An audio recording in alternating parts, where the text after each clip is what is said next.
I'm Nate Putterball with your sports update. Last night in Miami, Chase Burns struck out 8 batters in 7 innings, and Eugenio Suarez hit an RBI double in the 6th to lead the Reds past the Marlins 1-0. They get back at it tonight at 6:40. Brady Singer of the Reds taking on Ryan Gusto. Catch the action right here on The Fan. The Cleveland Guardians blew a 3-run lead last night, losing to the Padres at home 7-5. The Guardians have now lost 8 of their last 10 games and are now 5 back in the AL Central. They get back at it tonight at 7:10 with Joey Cantillo taking on the Padres' Randy Vasquez. The Cleveland Browns kick off preseason action today. They're in Chicago to take on the Bears. Kickoff is at 1. Deshaun Watson gets the starting nod this afternoon. Other preseason action today sees Dallas at the Seahawks at night, the Rams and the Chiefs, and the Vikings visiting the Giants. Columbus Crew SC are back in action. They're in North Carolina tonight to take on Charlotte FC. Kickoff comes your way at 7:30. Breaking sports news weapons of the Fan, Ohio Sports Destination. The Fan is live and local with Fan Sports Saturday. The Fan Sports Day of the Week. Oh, this is some clever branding. Here's your host, place, name, here.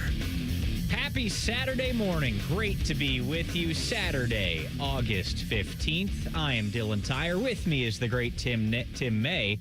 And behind the glass in that engine room running the ship, it is Nate Putterball. Nate has actually turned on the lights back there. He was sitting in the dark earlier. How was that, I have to be here at 6 in the morning on Saturdays, so I like to keep the lights off for a little while. Yeah, you weren't ready to wake up No, yet. not quite. Tim, it is great to be back with you. How's it going? It's going sideways for the most part, man. I've been cleaning up storm damage for the last couple of days at my place. We had a straight line wind come through and rip out the top of a couple of my prized maple trees and willow tree. But other than that, I mean, getting to go to Ohio State, well, you don't get to go to Ohio State football practice anymore. Mm-hmm. We had those 3 days, which were, kind of like OD for a lot of us who like to cover Ohio State and go to practices. I remember when I first started covering this thing back in '84, you got to go to practice every day except a couple of weeks during the year. And this Earl Bruce, then the coach, said, nobody ever wants to come to practice till I close it. But now it's like the opposite. You always want to go. But I'm enjoying the slowly cranking up of the monster that is college football. And it's right around the corner, as you well know. Yes, I do. And we're going to talk plenty about it. Is that more than you wanted to know, by the way, about how my day's going? I wanted to know more about that, and I'm going to ask you as the show goes on. But we are going to talk plenty of college football this Saturday morning. We're also going to catch up with former Blue Jackets play-by-play man Jeff Rimmer. He's got a brand new book coming out. Wow. So I want to talk to him about that. Also get his take on what's going on with the Blue Jackets because, you're talking about college football right around the corner. Blue Jackets training camp is right around the corner. At 12:30, Dillon Davis, he covers the Ohio State Buckeyes for the Delaware Gazette. We're going to talk with him. Ryan Day is set to address the media sometime this morning. We're not sure between 11 and 12. Yeah, we're not sure quite when it's going to be, but Dillon Davis will join us at 12:30 to break down everything the Ohio State football coach talked about. And plus, we also have to talk NFL because the Bengals have started their preseason. The Browns are going to open their preseason against the Bears right after us at 1 o'clock. And everybody wants to talk about that QB battle between Deshaun Watson and Shedeur Sanders. We're going to see Deshaun start the game today. Yep. Shedeur will likely play the third quarter, I believe, but nothing is decided there yet. And they're then going to alternate. flip side the next game. So it's I like the way Monk is going about this. I mean, he's giving both of them a shot, and it's a curious battle. My wife can't stand Deshaun Watson. Some people don't like Shedeur. I think Shedeur has captured the hearts of some people up there in Cleveland, though. Mm-hmm. So really interesting because I think Shedeur, man, we'll talk about it later. But I think he has a poise about him. If he can get his feet under him, so to speak, in terms of running the offense and having a shot, an extended shot, it could be a very interesting battle. But, they got to make up their minds pretty quick anymore in the NFL because they're trying to play 18 regular season games, not 6 preseason games. When I first became aware of the NFL, half their season was in preseason. Well, you're talking about making up your mind in the NFL. Jaden Daniels. Yeah. That guy, I mean, what's going on in his mind right now? Or his mom's mind. Yeah, his mom's mind. What does your wife think about Jaden Daniels? Yeah, I don't know if she even has an opinion. I don't even know if she would know who he was if I told her. But here's the thing. I mean, I know at Ohio State, they quit retiring jerseys a while ago, jersey numbers. Because you know what? At a place like Ohio State, you could run out of numbers. Even at LSU, it is written on LSU's website that they don't retire jersey numbers anymore. Bingo. So what they used to do at Ohio State, I talked about this a little bit last night on the Buckeyes show, is like with Arch Griffin. After Archie Griffin won his second Heisman, they kind of quit given the 45 to anybody who was going to probably play. Right. You know what I mean? So kept it off the field, but kept it in circulation and stuff. But yeah, I mean, the thing of the Ring of Honor that they're doing with, for example, Jim Tressel is going to be added up there with Paul Brown and Woody Hayes in the season opener against Ball State that day, along with Senior Day. We can talk about that in a minute.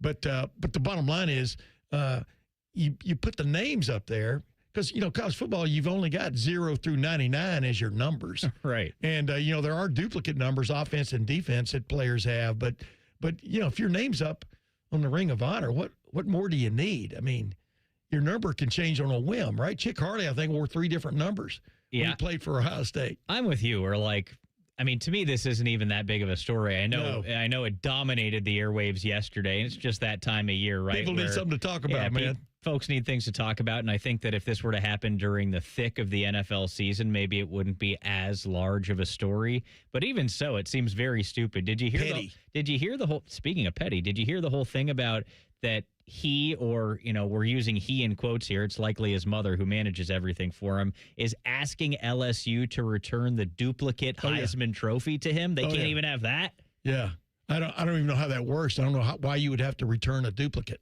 You know? So I would say get on with your life. It looks like the Commanders could use him more than LSU could. Yeah, no kidding. I think it's a lose-lose situation for Jaden Daniels because you're coming off an injury-laden second season after lighting the world on fire in year one. It's like it's training camp right now. If you're Dan Quinn, aren't you like, come on, man, focus up? Maybe the thought in his brain and his mom's brain more is how soon they forget, keep the fires burning. But, yeah, I don't know. I think that's a bad look. Let me put it that way. For them, for that family to be demanding these kind of things. I mean, you've moved on with your life, et cetera, and like I said, put his name up on the stadium. That has so much more staying power than the number.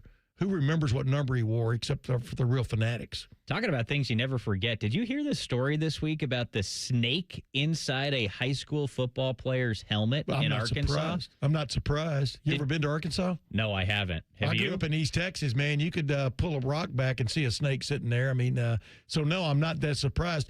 What I'm wondering is how long the helmet was sitting there before the young man decided he needed to put it back on again.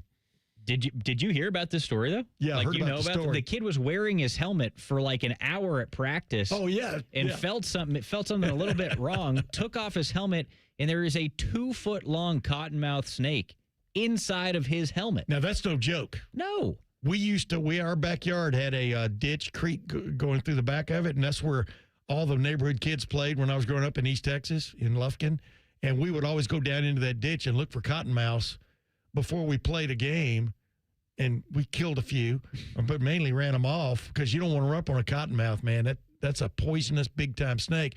I did not. All I heard was the headline about a snake being in a kid's helmet. I didn't realize it was up there crawling around.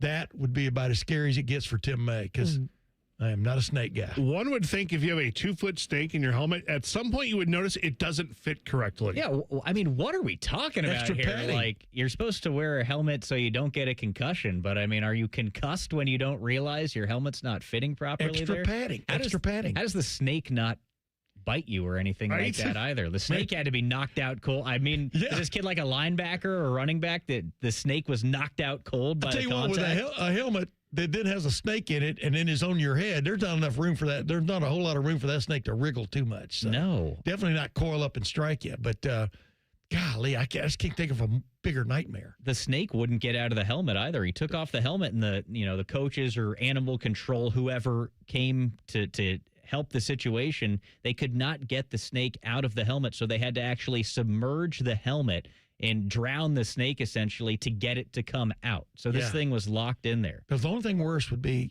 snake in your sleeping bag and you didn't know it.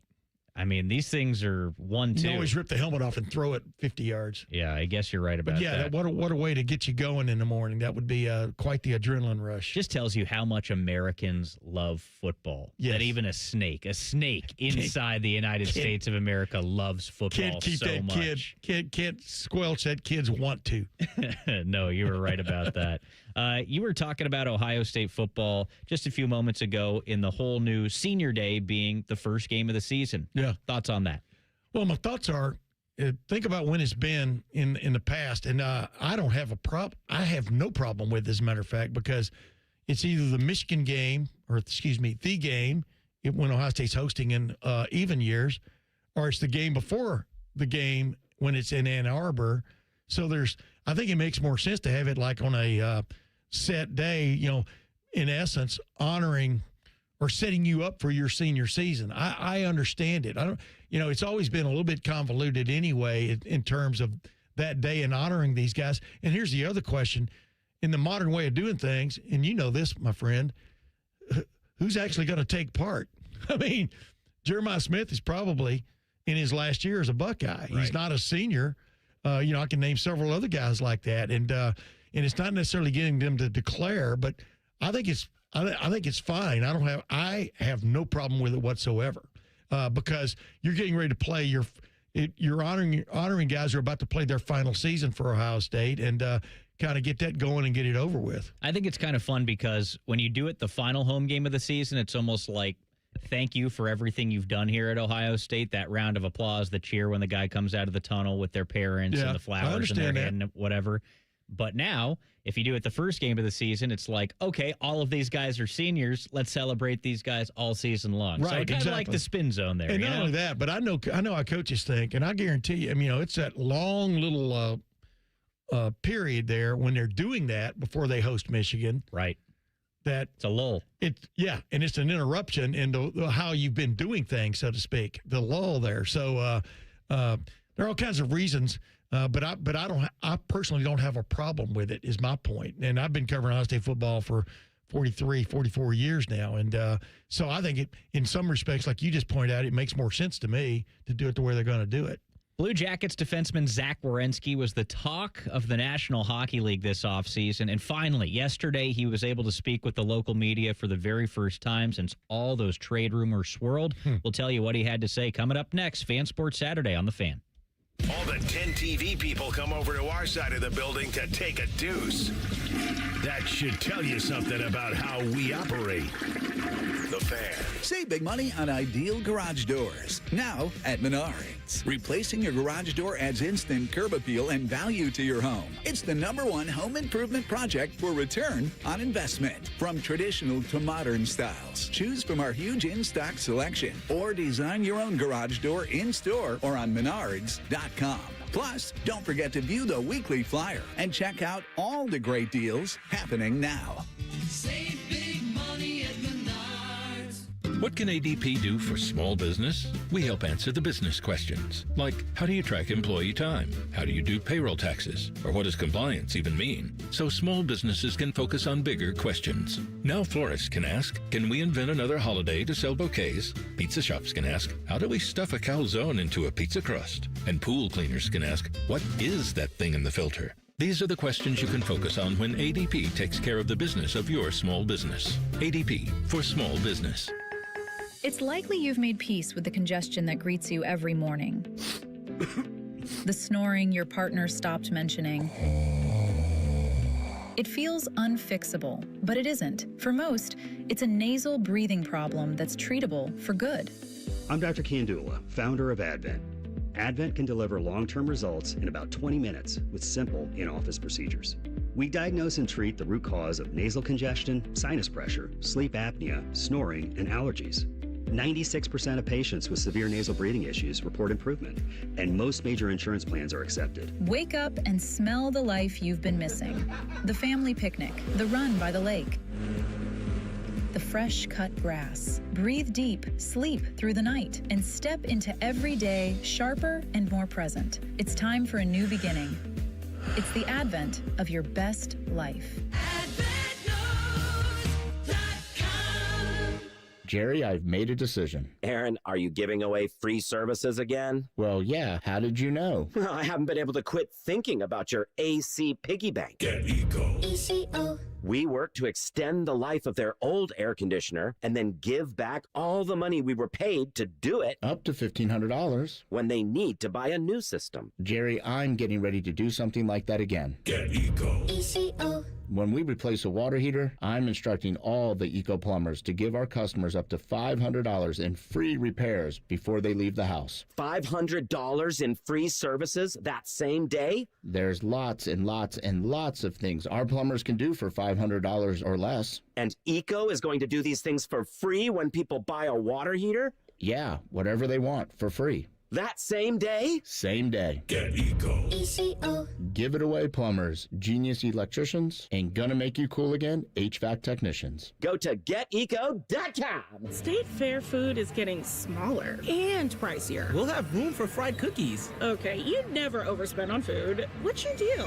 What's his deal? He went to Metro and got $450 in value on the new Samsung Galaxy A37 5G for free and no activation fees. Free phone? Oh, sign me up. Get that more for your money feeling. Only on Metro by T-Mobile. For your number and activate $40 period plan. $450 based on device discount, waived activation fee. Not available if with Metro T-Mobile in the past 180 days. At Great Lakes Hyundai, the savings are so good.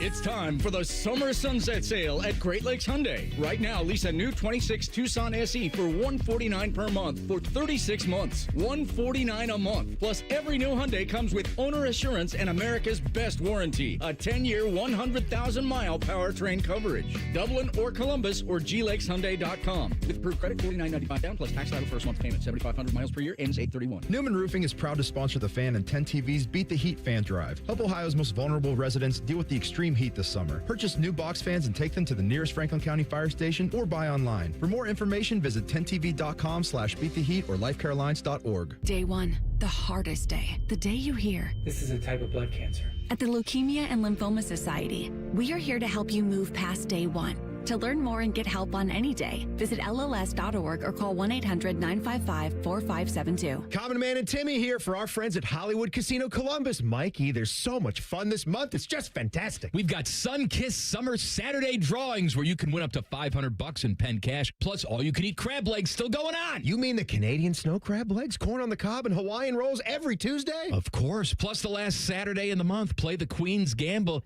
for a chance to win up to $5,000 in pen cash. 5,000? Must be 21 to enter. Gambling problem? Call 1-800-589-9966. Your favorite fan shows are available as a podcast. What a concept. And don't miss exclusive podcast content like Austin and Byrne. Listen on your schedule from anywhere in the world. Available wherever you get your podcasts. Fan weather. From the Logan AC and Heat Services Weather Center. The majority of your Saturday will be dry today, mostly cloudy conditions with highs in the mid-80s. But this afternoon into the evening hours, we do have a 10 weather impact alert for you for the chance of seeing some strong to severe storms. It's mainly going to be for excessive rainfall as well as some damaging winds with that storm. It's mainly going to be in your overnight hours, starting at your dinner time, 7, 8 o'clock, and that will continue into your overnight into Sunday. I'm your 10 weather impact meteorologist, Lily Aldrich with 97.1 The Fan. An encyclopedic knowledge of sports and other random things you may or may not care about. I think I found my mentor. Rockman and Ice. Weekdays from noon to 3. The Fan. Just because it's the weekend doesn't mean we shut up. This is Fan Sports Saturday. We're rolling on this fine Saturday morning. I'm Dillon Tyrer. Tim May is with me. Nate Puderbaugh behind the glass running the show. Zack Werenski, guys, has been a huge topic of this Columbus Blue Jackets offseason. Will he, won't he stay with the Blue Jackets? It sounded like the Blue Jackets had a trade in place to send him to the Dallas Stars. Zack vetoed that. Soon after, he came out and said, whoa, I want to be a Columbus Blue Jacket. I want to win here. And since then, we haven't heard a whole lot from Zack Werenski. He's actually in town for a charity event. He skated at Nationwide Arena yesterday, and the local media had the opportunity to talk to Zack for the very first time. I was there, and I thought he came across as extremely well-spoken. He did a great job to clear the air, get everything on the rails. He said, listen, I think today is important that I address it with all you guys right now, and then I don't really want to talk about it after that because it sounds to me like he's motivated to go back to normal, right? Like he said as much. He wants to be on the Blue Jackets. He wants to see if they can win with the Blue Jackets and essentially go from there. Here is the best quote from yesterday, in my opinion, from Zack Werenski. I want to win. I want to win here in Columbus, and that's all I'm focused on. And that hasn't changed since the end of last season. And I've had great conversations with Don all summer. I've talked with Bones a lot, talked with my teammates. I'm excited about it. I'm excited with the team we have. I think the last 2 years have really left a bitter taste in my mouth in terms of being so close and not making it. And I know, luckily, how good this city is when the team's in the playoffs. On the other side of that, it's been too long since we've been there, and I want to be a reason that we're back in it, and I want to see nationwide like that again. So, I'm really excited after being back today. I texted my wife and said I wish we were just back for good now. It's a great spot. It's a great place to live, and it's a fun building to walk into. So, I'm really excited to get back here full time in a few weeks. So there you have it. Open lines of communication, which I think is very important between the head coach, Rick Bowness, the general manager, Don Waddell, and, of course, the Blue Jackets superstar defenseman and Zack Werenski. But that was just the beginning of his press conference. I thought he covered everything right there. I think he did a good job to clear everything, cover all the bases with that statement. He reiterated things as the show or as the presser went on there, his little media scrum. But he did throw that word hope in there. Yeah, of course. Interesting. Well, why is that interesting? Well, only interesting because you hope everything comes through. See, I think a lot of people have trouble understanding some of these trade talks, contract talks, and everything. I think he's still under contract, right? Yes, for 2 more seasons. Right. So why is that coming? You know what I mean? I think the average fan goes, why would that be coming up now if you follow it? You know what I mean? They don't understand the future building and all that kind of stuff, I think, that goes on, and the future hopes and hope, there's that word again, and dreams of individual players and stuff. So, it's like, why are you talking about a contract situation when, in fact, he's still under contract? Well, that's the thing I think that was difficult for Zack Werenski, because the rumors kind of came out of nowhere. And I think the reason all of this started is because it's the nature of the beast in the NHL right now that you're seeing a lot of guys be traded to Stanley Cup contenders that are in situations similar to the Blue Jackets, where it's a team that's kind of on the brink and they haven't gotten into the playoffs for a while. They're trying to get there. So it's kind of that point where the star player is weighing, do I stay here and try to win here, or do I say, okay, I'll help this team set itself up well for the future while I go to a Stanley Cup contender? We saw that with Brady Tkachuk. He went from the Ottawa Senators to join his brother Matthew with the Florida Panthers. Another big reason that this was a thing with Zack Werenski is one of his best friends in Dylan Larkin, who's the star player for the Detroit Red Wings, requested a trade from Detroit, who, again, they're one of those teams that's been on the brink the last few years, and he wants to go contend for a Stanley Cup. These guys are 28 to 30 years old, so they're nearing the, I guess, later years of their NHL careers. They want to make it worth it, and they want to go play for a winner. And something that all these guys have in common is that they played for Team USA, who won the gold medal at the Olympics. And there was a large conversation around Team USA that all of these guys want to go play together now. We saw it last year with Quinn Hughes going from Vancouver to Minnesota. So the theme here is it's happening with lots of good American players around the NHL where they're leaving some teams to go join others and contend for a Stanley Cup. So this rumor swirled that Zack Werenski could be the next guy to do it. He has a couple years left on his contract, so hypothetically the Blue Jackets could get as much value as possible for Zack Werenski. Right. They had that trade in place, it sounded like, with the Dallas Stars. That's what was reported, and it was reported that Zack Werenski vetoed that trade because he has power to do that via his contract. He reiterates now that, whoa, this all got a little bit out of hand. He talked about it yesterday that, even for him, I think it was a little bit of a shock and a surprise how quickly this fire spread around the NHL and really around sports media in general, because it was a major story at the time. But like I said, I thought Zack came across as very well thought out and well spoken yesterday. And I think it was very clear that, he's passionate about the Blue Jackets and the city of Columbus and wants to win here, wants to try to win here. And we'll see if the Blue Jackets are able to do that this season. That's where it stands. Oh, yeah, I understand all that. I just think the average fan sometimes doesn't understand why there's conversation about a guy possibly not being happy. You're under contract, But the flip side of it is the indication was probably he was being, for want of another term, shopped, and that's unsettling for a player, in one form or fashion, especially if he really wants to be at a place. So I understand all that, but I think the average fan kind of goes, well, your contract's your contract. You know, what are we talking about here? Yeah, and it's also a strange thing when a guy has a no trade. Both ways on the contract. Yeah, right. A no trade clause or a no movement clause, which has happened a lot around the NHL where guys will waive their no trade or no movement clause when there's a situation they want to go to, or sometimes even, like you said, on the flip side, the team will ask, hey, can you waive your no trade protection? We want to trade you. And in some situations, they'll say, yeah, no problem. Other times they'll veto it like Zach Werenski did. So in your mind, it's important for them to have a Zach Werenski around, right? I mean, he's their best. I mean, he won the Norris Trophy. He's the best defenseman in the NHL. That's what I was arguing, a month or so ago on here, is the fact that you got to keep these stars, man, that you've developed or have come around, because they have an appeal. They sell tickets, right on down the line and stuff. And otherwise, you're just kind of like in a whirlpool, and especially for the fans identifying with these guys and stuff. It's like.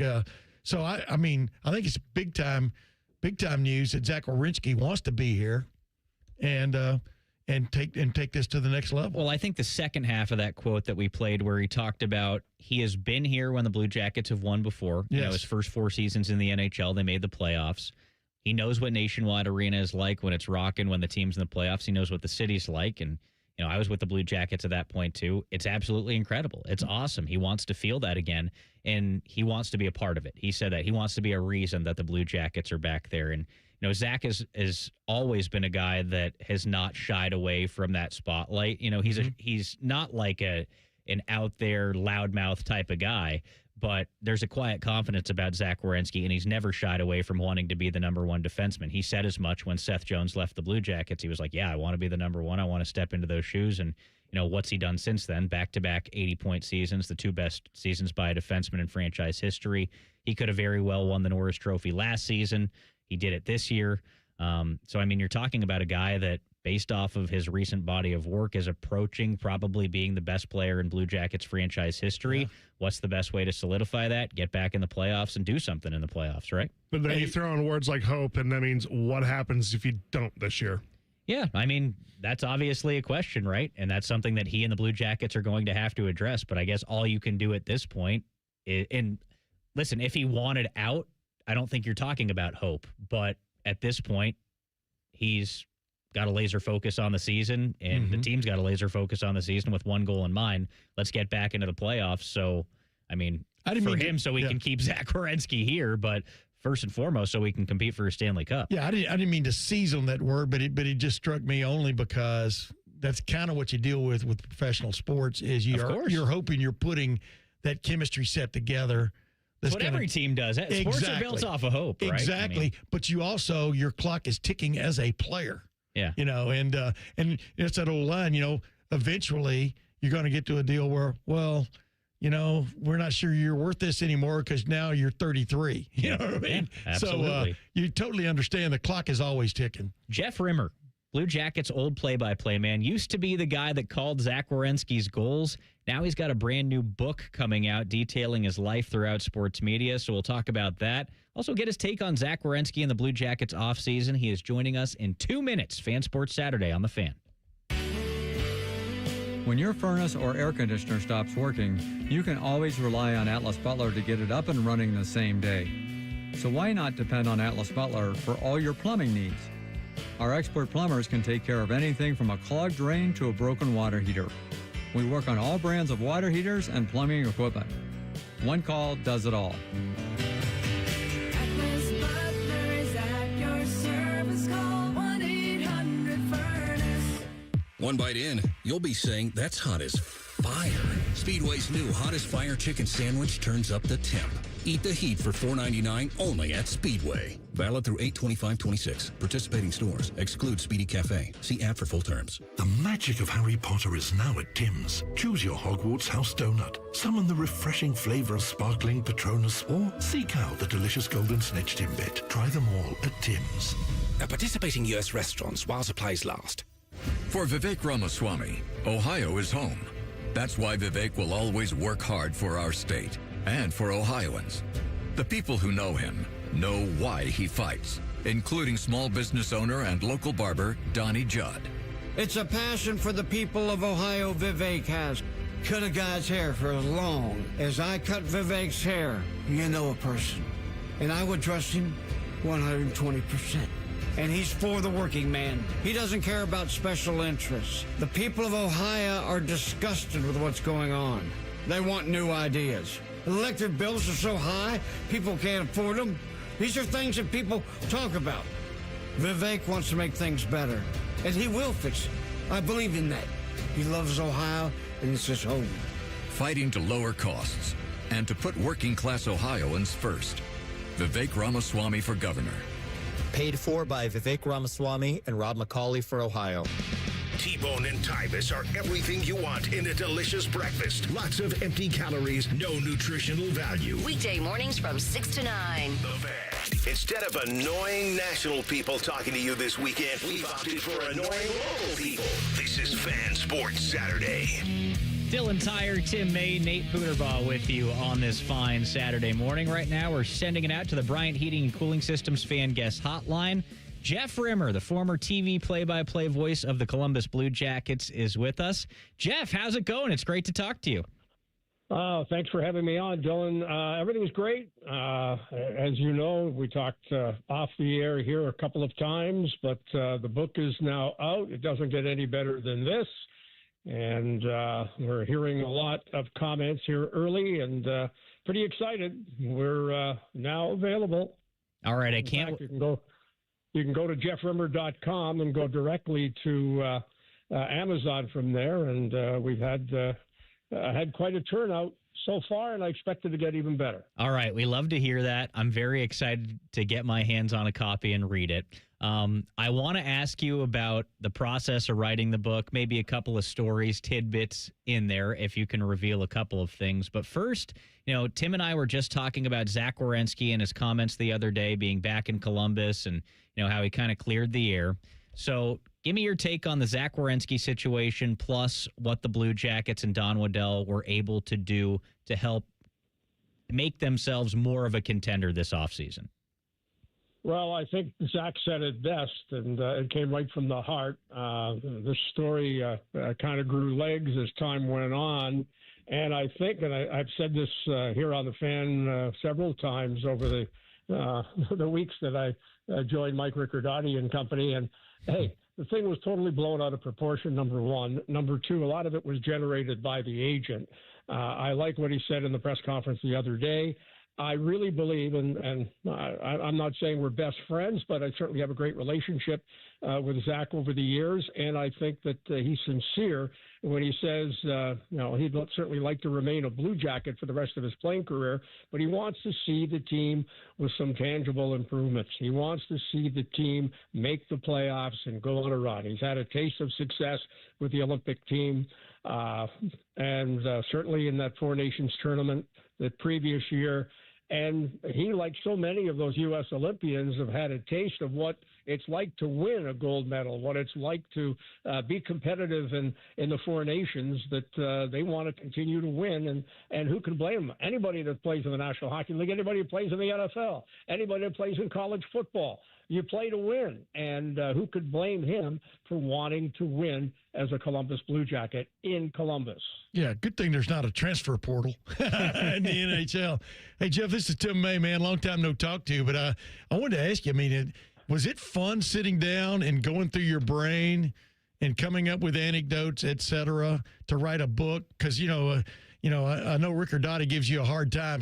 Common Man gives you a hard time sometimes on that name dropping, but dude, you've seen and done a lot of things, met a lot of people. Was it fun? Did you find yourself almost having to edit yourself in terms of the stories that were at your disposal there?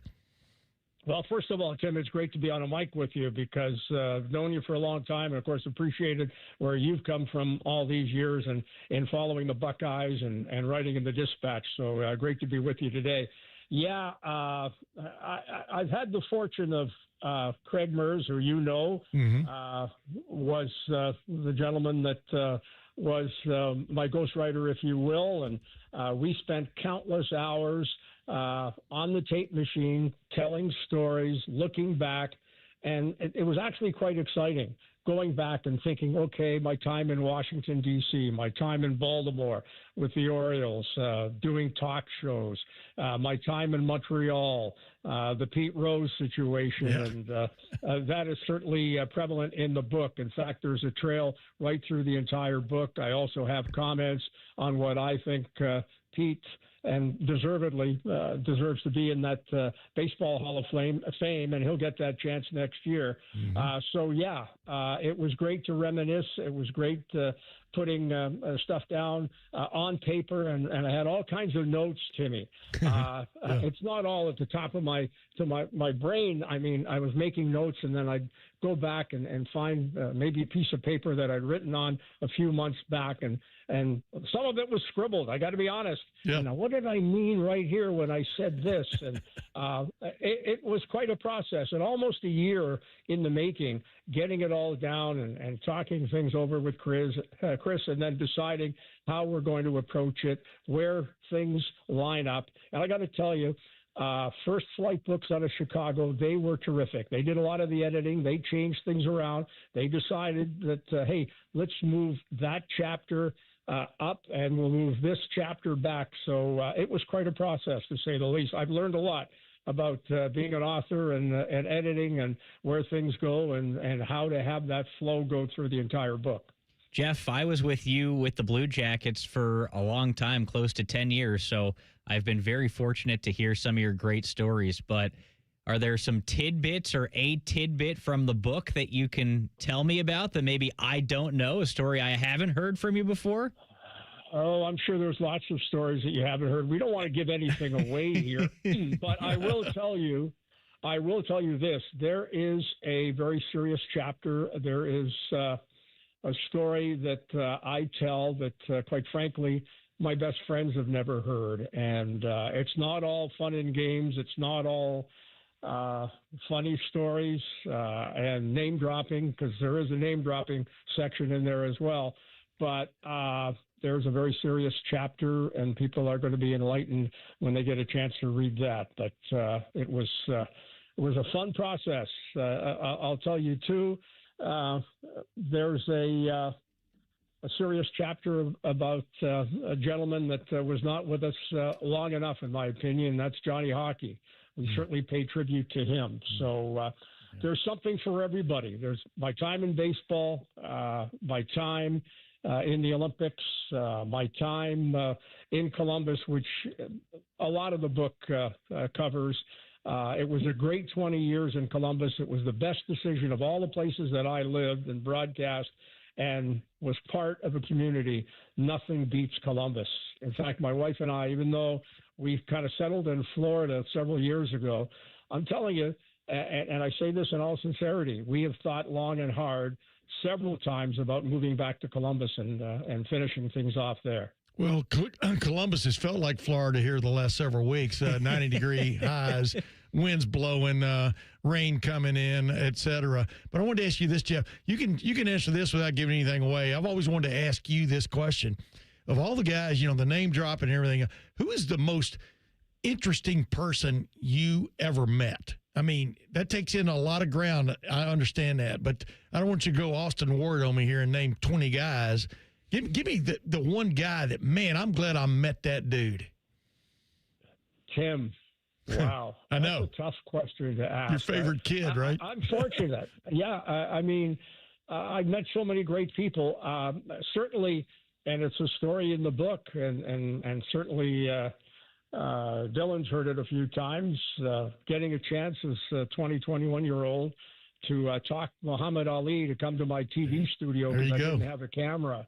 So, that was really something. And I got to meet him, I'd say a year later. He was fighting once he got back into boxing after being stripped of the title for not going to Vietnam.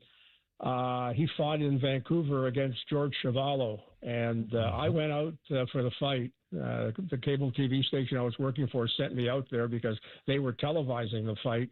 And I did some interviews with him there. didn't talk about those in the book, but he remembered my name, which was something. But, of course, he also predicted in 5 years I'd be the greatest, the most outstanding, the most controversial sportscaster in the world. I said, thank you. He said, in your dreams, and walked out of the studio. Oh, man. Howard Cosell, you weren't. No, I'm just messing with you, man. No, I've spent some time when I was in Baltimore. I spent some time with Howard. He was doing Monday Night Football at the time. And spent some time. He came into the studio actually, and spent some time talking. And he was all over me. Listen, Jeff Rimmer, you've got to tell it like it is. We expect you, if you're going to have the following that I've had through all these years, you need to tell it like it is. Excellent. So, as a young broadcaster, that was certainly helpful as well. Jeff Rimmer, sports broadcaster extraordinaire, has a brand new book out. It doesn't get any better than this. Jeff, tell us one more time where people can go find it. Go to jeffrimmer.com. First Flight Books set up a website. They continue to add information, and there's going to be some contests. And if you go to jeffrimmer.com, and you've got a direct connection to Amazon. I might add, and I'm glad you guys have had me on here, I'll be up in Columbus for the week of September 14th. It will be the official launch of the book. It's available now on pre-order, but on the 15th, we will have the official launch, and that'll be a private event. But I am going to do a couple of events, and of course, my long-standing relationship with Buyers Imports by the airport on Hamilton Road, they are going to have a public signing, and there will be books available there. So, yes, that's going to be one, and I believe that the publishers also set up a visit to Barnes & Noble on Olentangy that also will take place that week. There'll be more information on both those, but I'll be at Buyers Imports late in the afternoon on the 17th after the initial launch on the 15th, and I'll get a chance to visit with a lot of folks in Columbus that I'll look forward to seeing again, and some new folks, and at the same time get to sign some books and talk a little bit about Columbus and hockey and what I think the Buckeyes are going to do this season. All right, jeffrimmer.com, jeffrimmer.com. That's where you can find this excellent book. Jeff, thanks so much for taking the time. We appreciate it. Anytime. And Tim, great to talk to you again. We'll talk to you real soon. Same here, my friend. All right, there he is. Right. Jeff Rimmer. It doesn't get any better than this. His brand new book coming out. You can pre-order now, jeffrimmer.com. Tim, he might have more stories than you. Dude. I love those dropping names, name dropping with Jeff Rimmer on The Common Man, and he has lived a life, and it's meant just like I have. I mean, every time I sit down, I think of something, and then I look it up, and it's like he was talking about. All of a sudden, it spurs the memory in your brain. It's hard to keep all those memories fresh if you follow my drift. But I know this is definitely going to be a page turner, I'm sure. Yeah, you're right about that, and I knew getting you guys together would bring something out, too. Maybe some old stories. I used to be on he used to have a little show during the off season, so to speak. I'd be on there occasionally, but, he liked John F. Wolfe just like I did, right on down the line. So, we have a lot in common. All right, that's enough hockey talk for you, I think. So why don't we get to your bread and butter, talk a little college football. That Big Ten versus SEC debate, it's always hot. And this week, a former Ohio State quarterback, I think, made it even hotter. We've got the details coming up next here on The Fan. Whatever you're doing right now, just know that Bo Bishop is enjoying a sip of bourbon. Even if this promo is playing in the morning, no judgment. Sweet morning drinking. The Fan. Everybody thinks they're a great driver. Outlaw Motor Speedway gives you the chance to prove it. Experience professional racing simulators, full motion rigs, and some of the world's iconic tracks right here in Grandview. Race your friends, join a league, or bring the office out for an unforgettable corporate event. And when the checkered flag drops, keep the night going with great food and drinks here or next door at Agave and Rye. Then climb back in the driver's seat and see who's got what it takes. Book your race today at outlawsimracing.com.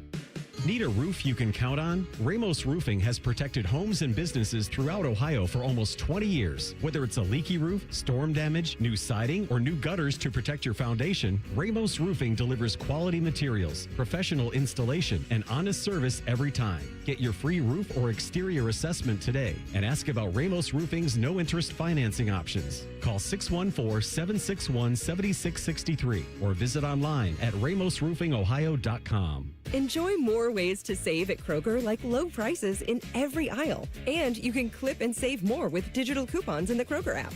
Plus, you can earn fuel points to save up to $1 per gallon at the pump. So it's always easy to save big. Kroger, fresh for everyone. Savings may vary by state. Fuel restrictions apply. See site for details. Did you know you can save up to $35 on your next fill-up? Redeem your points for big savings at the pump. Exclusions apply. See site for details. Kroger, fresh for everyone.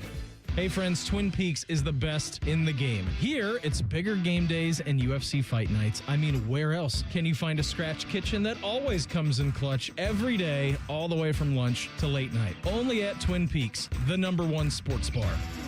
Oh, how great it would feel to have your 20-year-old knees, shoulders, hips, and back. You know, you don't think about your pains when you're in your 20s or 30s, but you wish you could get that body back when you're in your 60s. I think QC did that for me. For Patrick, it started with a simple phone call to QC Kinetics. One day I was driving and I just heard the radio and I pulled over and took the number and I called them when I got home. Maybe that's you and you're listening right now. Why wait? QC Kinetics Regenerative Treatments uses your body's own natural biologics to heal and restore damaged tissue without invasive surgery or harmful drugs. And as for the results, my knees are as good as they were when I was in my 20s. I'm really happy with what happened. For Patrick, it's like QC Kinetics turned back the clock. Now it's your turn. Call QC Kinetics today for your complimentary consultation. Call QC Kinetics, 380-208-4544. That's 380-208-4544. 380-208-4544. We got a higher home appraisal after we put away our African art and family photos. Has this happened to you because of race or national origin? Contact HUD at hud.gov/fair housing. A message from HUD and the National Fair Housing Alliance. How do you know you got a great deal? You came to Coghlan Chevrolet. Lease a new 26 Trax, only $129 a month. Lease a new 26 Silverado, $369 a month. Or get 0% financing and no payments for 90 days. Visit CoglanChevrolet.com. Together, let's drive. Coghlan has the car for you.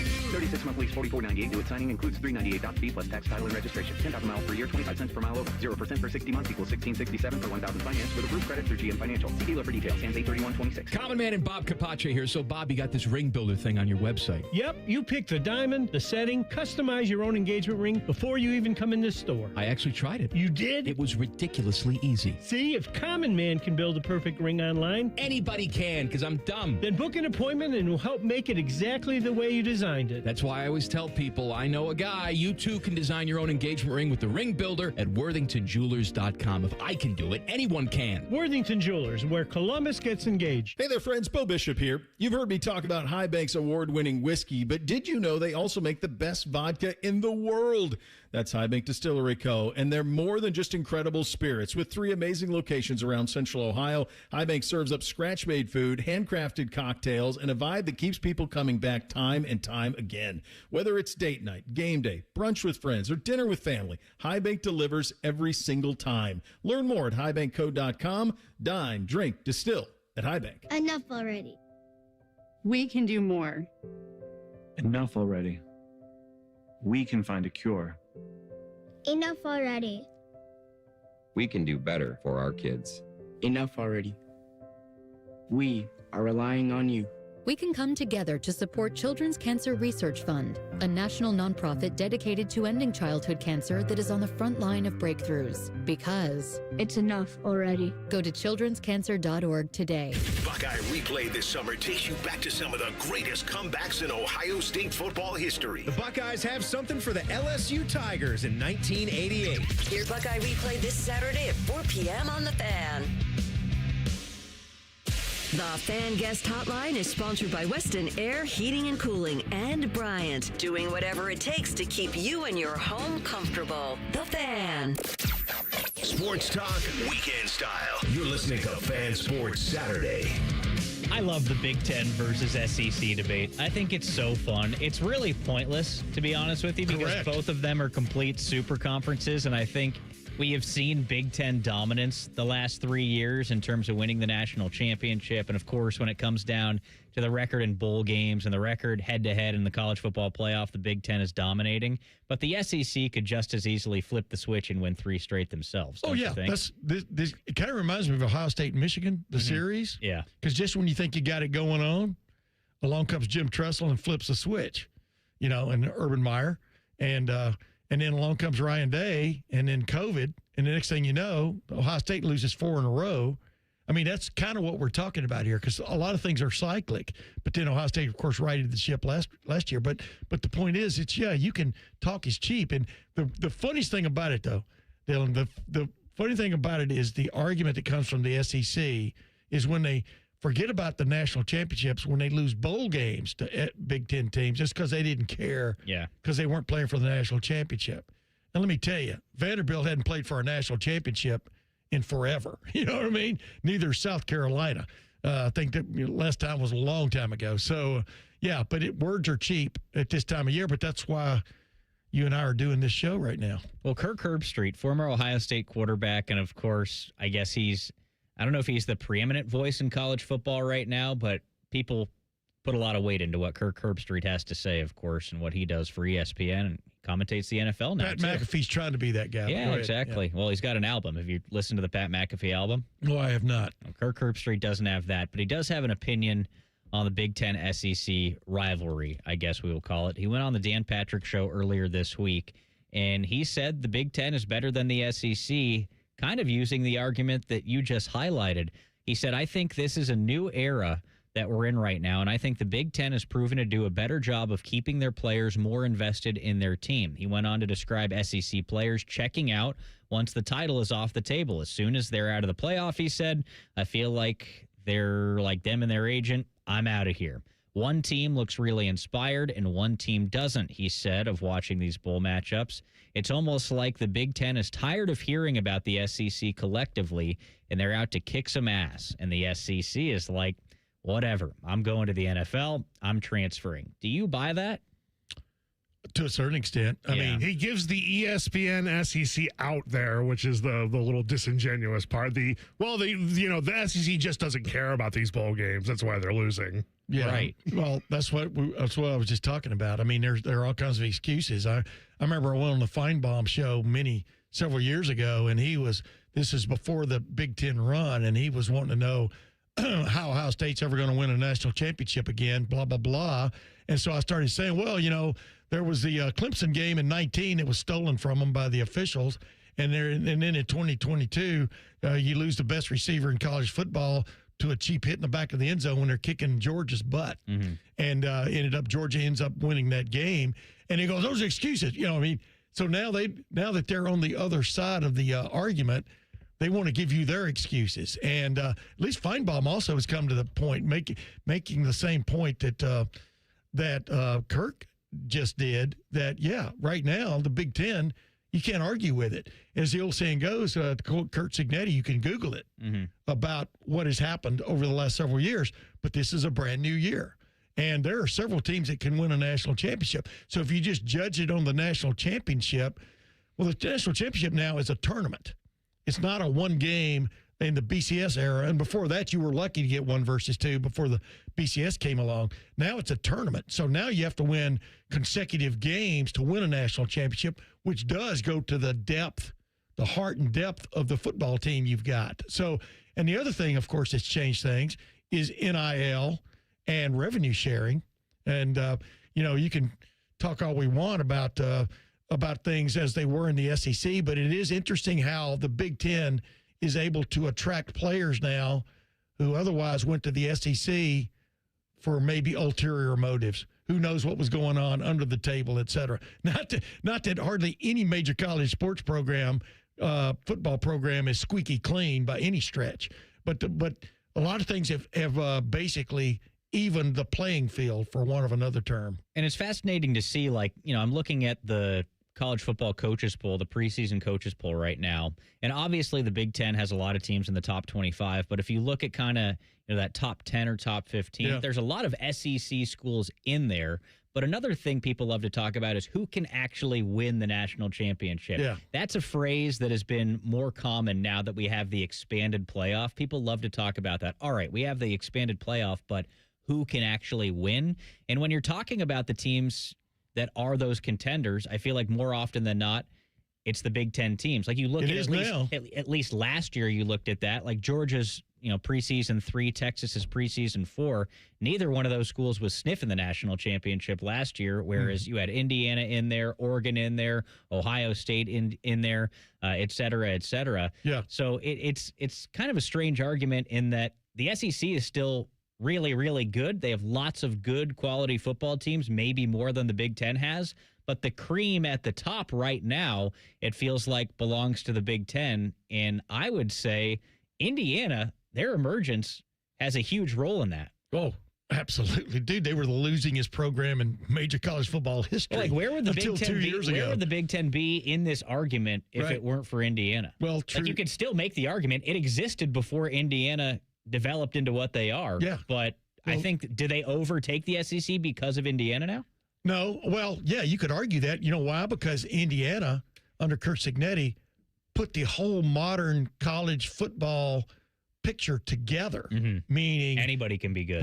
Getting guys through the transfer portal, paying guys what they're worth, maybe not as big a payroll, definitely as Texas or Georgia, but then having a coach who can get it done also. I mean, Indiana's the poster boy or the poster child for what modern college football can do. You can turn your program around in a heartbeat if you have the right guy and the right wherewithal in place, and they've definitely done that. I mean, there's no excuse now, I guess, is the point for anybody not being good, because Indiana is the best program in the country as late as last season. All right, you and I haven't had the opportunity to talk about Ohio State yet. Like, this is a burning, dying thing, and you're an Ohio State guy. You cover the Buckeyes, so I've got some burning questions that I want to ask you going into the season. Are you prepared for this?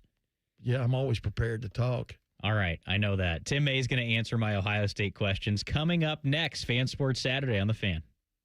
No hot takes, no dancing, plenty of stupid. Bishop and Friends. Weekdays from 9 to noon. The Fan, Ohio sports destination. State Fair food is getting smaller and pricier. We'll have room for fried cookies. Okay, you never overspend on food. What's your deal? What's his deal? He went to Metro and got $450 in value on the new Samsung Galaxy A37 5G for free and no activation fees. Free phone? Oh, sign me up. Get that more for your money feeling. Only on Metro by T-Mobile. For your number and activate $40 period plan. $450 based on device discount, waived activation fee. Not available if with Metro or T-Mobile in the past 180 days. The magic of Harry Potter is now at Tim's. Choose your Hogwarts house donut, summon the refreshing flavor of sparkling Patronus, or seek out the delicious golden snitch Timbit. Try them all at Tim's. At participating U.S. restaurants while supplies last. Do you have 3 ex-wives and your current trophy wife wants a life insurance policy 3 times the size of the policies you had to purchase for your previous mistakes? If so, you need to call Big Lou at Term Provider, 800-230-2777. Big Lou is intimately familiar with your problems, and if you're 50 or 60 years old and in reasonably good health, a $1 million policy should only cost about $100 to $200 per month. Big Lou may have a solution for your previous policies as well. You may even save enough money to lighten the load on your new $1 million policy. Remember, call Big Lou. He's like you, except he's only on number 2. Call Term Provider at 800-230-2777. That's 800-230-2777. For $1 million in term life insurance that you can live with. Call Big Lou at 800-230-2777. 800-230-2777. Nothing feels better on a hot summer day than coming home to a nice air-conditioned house. If your AC is on the fritz, don't sweat it. Call the pros at the Waterworks Heating and Cooling. We service all makes and models and can provide great savings on a Lennox home comfort system that delivers that perfect feeling. The Waterworks Heating and Cooling Services. Call us at 614-232-2222 and schedule fast service today. The Waterworks. Better care, better value, better results. Monday, Tuesday, Wednesday, all of these rain chances going up. We're already tracking a few severe thunderstorm warnings. We do have team coverage for you this morning, tracking outages and flooding. Difficult for people to get out of their homes right now. Flood waters up to their knees. Did you see that car? Yes. The wind flipped it over. This is huge. The wind must have been so strong to rip this up out of the ground and take some of the sidewalk with it. On Weather Impact Alert Days, stream extended coverage on the 10 TV app. What would it take for my child to only miss half a day of school for treatment? What would it take to find a cure for childhood cancer? It would take all of us to come together to support the research. Join us. Go to childrenscancer.org today. Broadcasting live from the McDaniel GM Superstore Studios. Driving excellence since 1916. Chevrolet. Together, let's drive. WBNS HD1 Columbus. I'm Nate Putterball, their sports update. Last night in Miami, Chase Burns struck out 8 batters in 7 innings, and Eugenio Suarez hit an RBI double in the 6th to lead the Reds past the Marlins 1-0. They get back at it tonight at 6:40. Brady Singer of the Reds taking on Ryan Gusto. Catch the action right here on the Fan. The Cleveland Guardians blew a 3-run lead last night, losing the Padres at home 7-5. The Guardians have now lost 8 of their last 10 games and are now 5 back in the AL Central. They get back at it tonight at 7:10 with Joey Cantillo taking on the Padres' Randy Vasquez. The Cleveland Browns kick off preseason action today. They're in Chicago to take on the Bears. Kickoff is at 1. Deshaun Watson gets the starting nod this afternoon. Other preseason action today sees Dallas at the Seahawks at night, the Rams and the Chiefs, and the Vikings visiting the Giants. Columbus Crew SC are back in action. They're in North Carolina tonight to take on Charlotte FC. Kickoff comes your way at 7:30. Breaking sports news weapons of the Fan, Ohio sports destination. During weekend programming, pants are optional. Look at my butt! However, leather chairs may have been a bad choice. You're listening to Fan Sports Saturday. Thanks for being with us. Hour 2 of the program. Dillon, Tyrer, Tim May, Nate Putterbaugh with you. And right now it's time to talk about these Ohio State Buckeyes. Tim, you cover this team, and you've covered the Ohio State Buckeyes for a long, long time professionally. Thanks for reminding me. Longer than you've been alive. That is actually true, I think. I know. Yeah. So just tell me, I want to ask you a few things about Ohio State this season, because we're going to talk to Dillon Davis a little bit later on at 12:30. Ryan Day is speaking, maybe right now, maybe at 11:45, sometime between 11 and noon. Yeah. So we'll catch up with Dillon to talk about what Ryan Day discussed, any gleanings from there. But just general thoughts from you on the Buckeyes this season. We're a few weeks away from the Ohio State opener. This team is the number 1 team in the country in the preseason AP poll. Are they deserving of that right now? Do you think this team has what it takes to win a national championship again? Yeah, you always look at it. You try to divorce yourself of what's right in front of you and kind of like taking the big picture when you have a question like that about the teams that have improved themselves from one year to the next. Oregon definitely has improved itself, plus it has its quarterback back and Dante Moore, so that gives you a leg up. You know, you look at Georgia. Georgia is kind of like it's kind of treaded water to a certain extent, but they have a very nice, deep roster of guys they've recruited, et cetera, and they've got their quarterback back. Texas has got 47. You know, we talk about Ohio State with 51 new players compared to this time a year ago.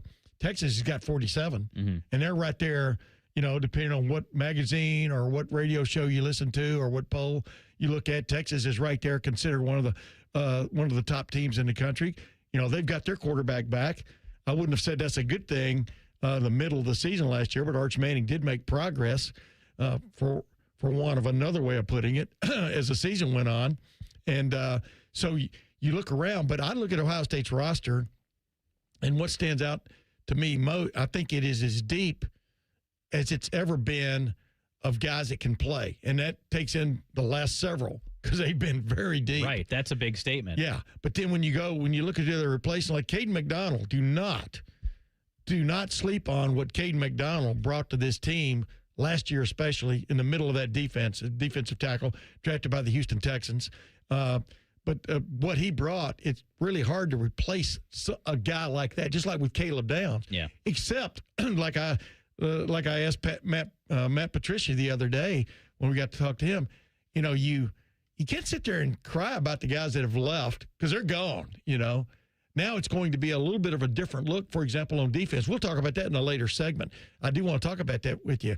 But the bottom line is you replace those guys in terms of new players, talented guys, but things aren't going to be quite the same as they were last year, defensively, offensively, et cetera.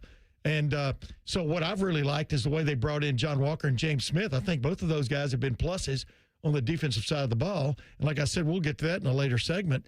But I like the way Ohio State is reloaded. And I look at this roster, I go, you can – a lot of people find it cool to say, well, Oregon's got a deeper roster. And so I challenged the guy on my podcast the other day, and why do you say that? Mm-hmm. Well, he says that because everybody else is kind of saying the thing. Whereas when you look at Ohio State, it's like the forest for the trees. You got to see the forest. The forest is deep in Ohio State right now. Yeah. There's trees there too.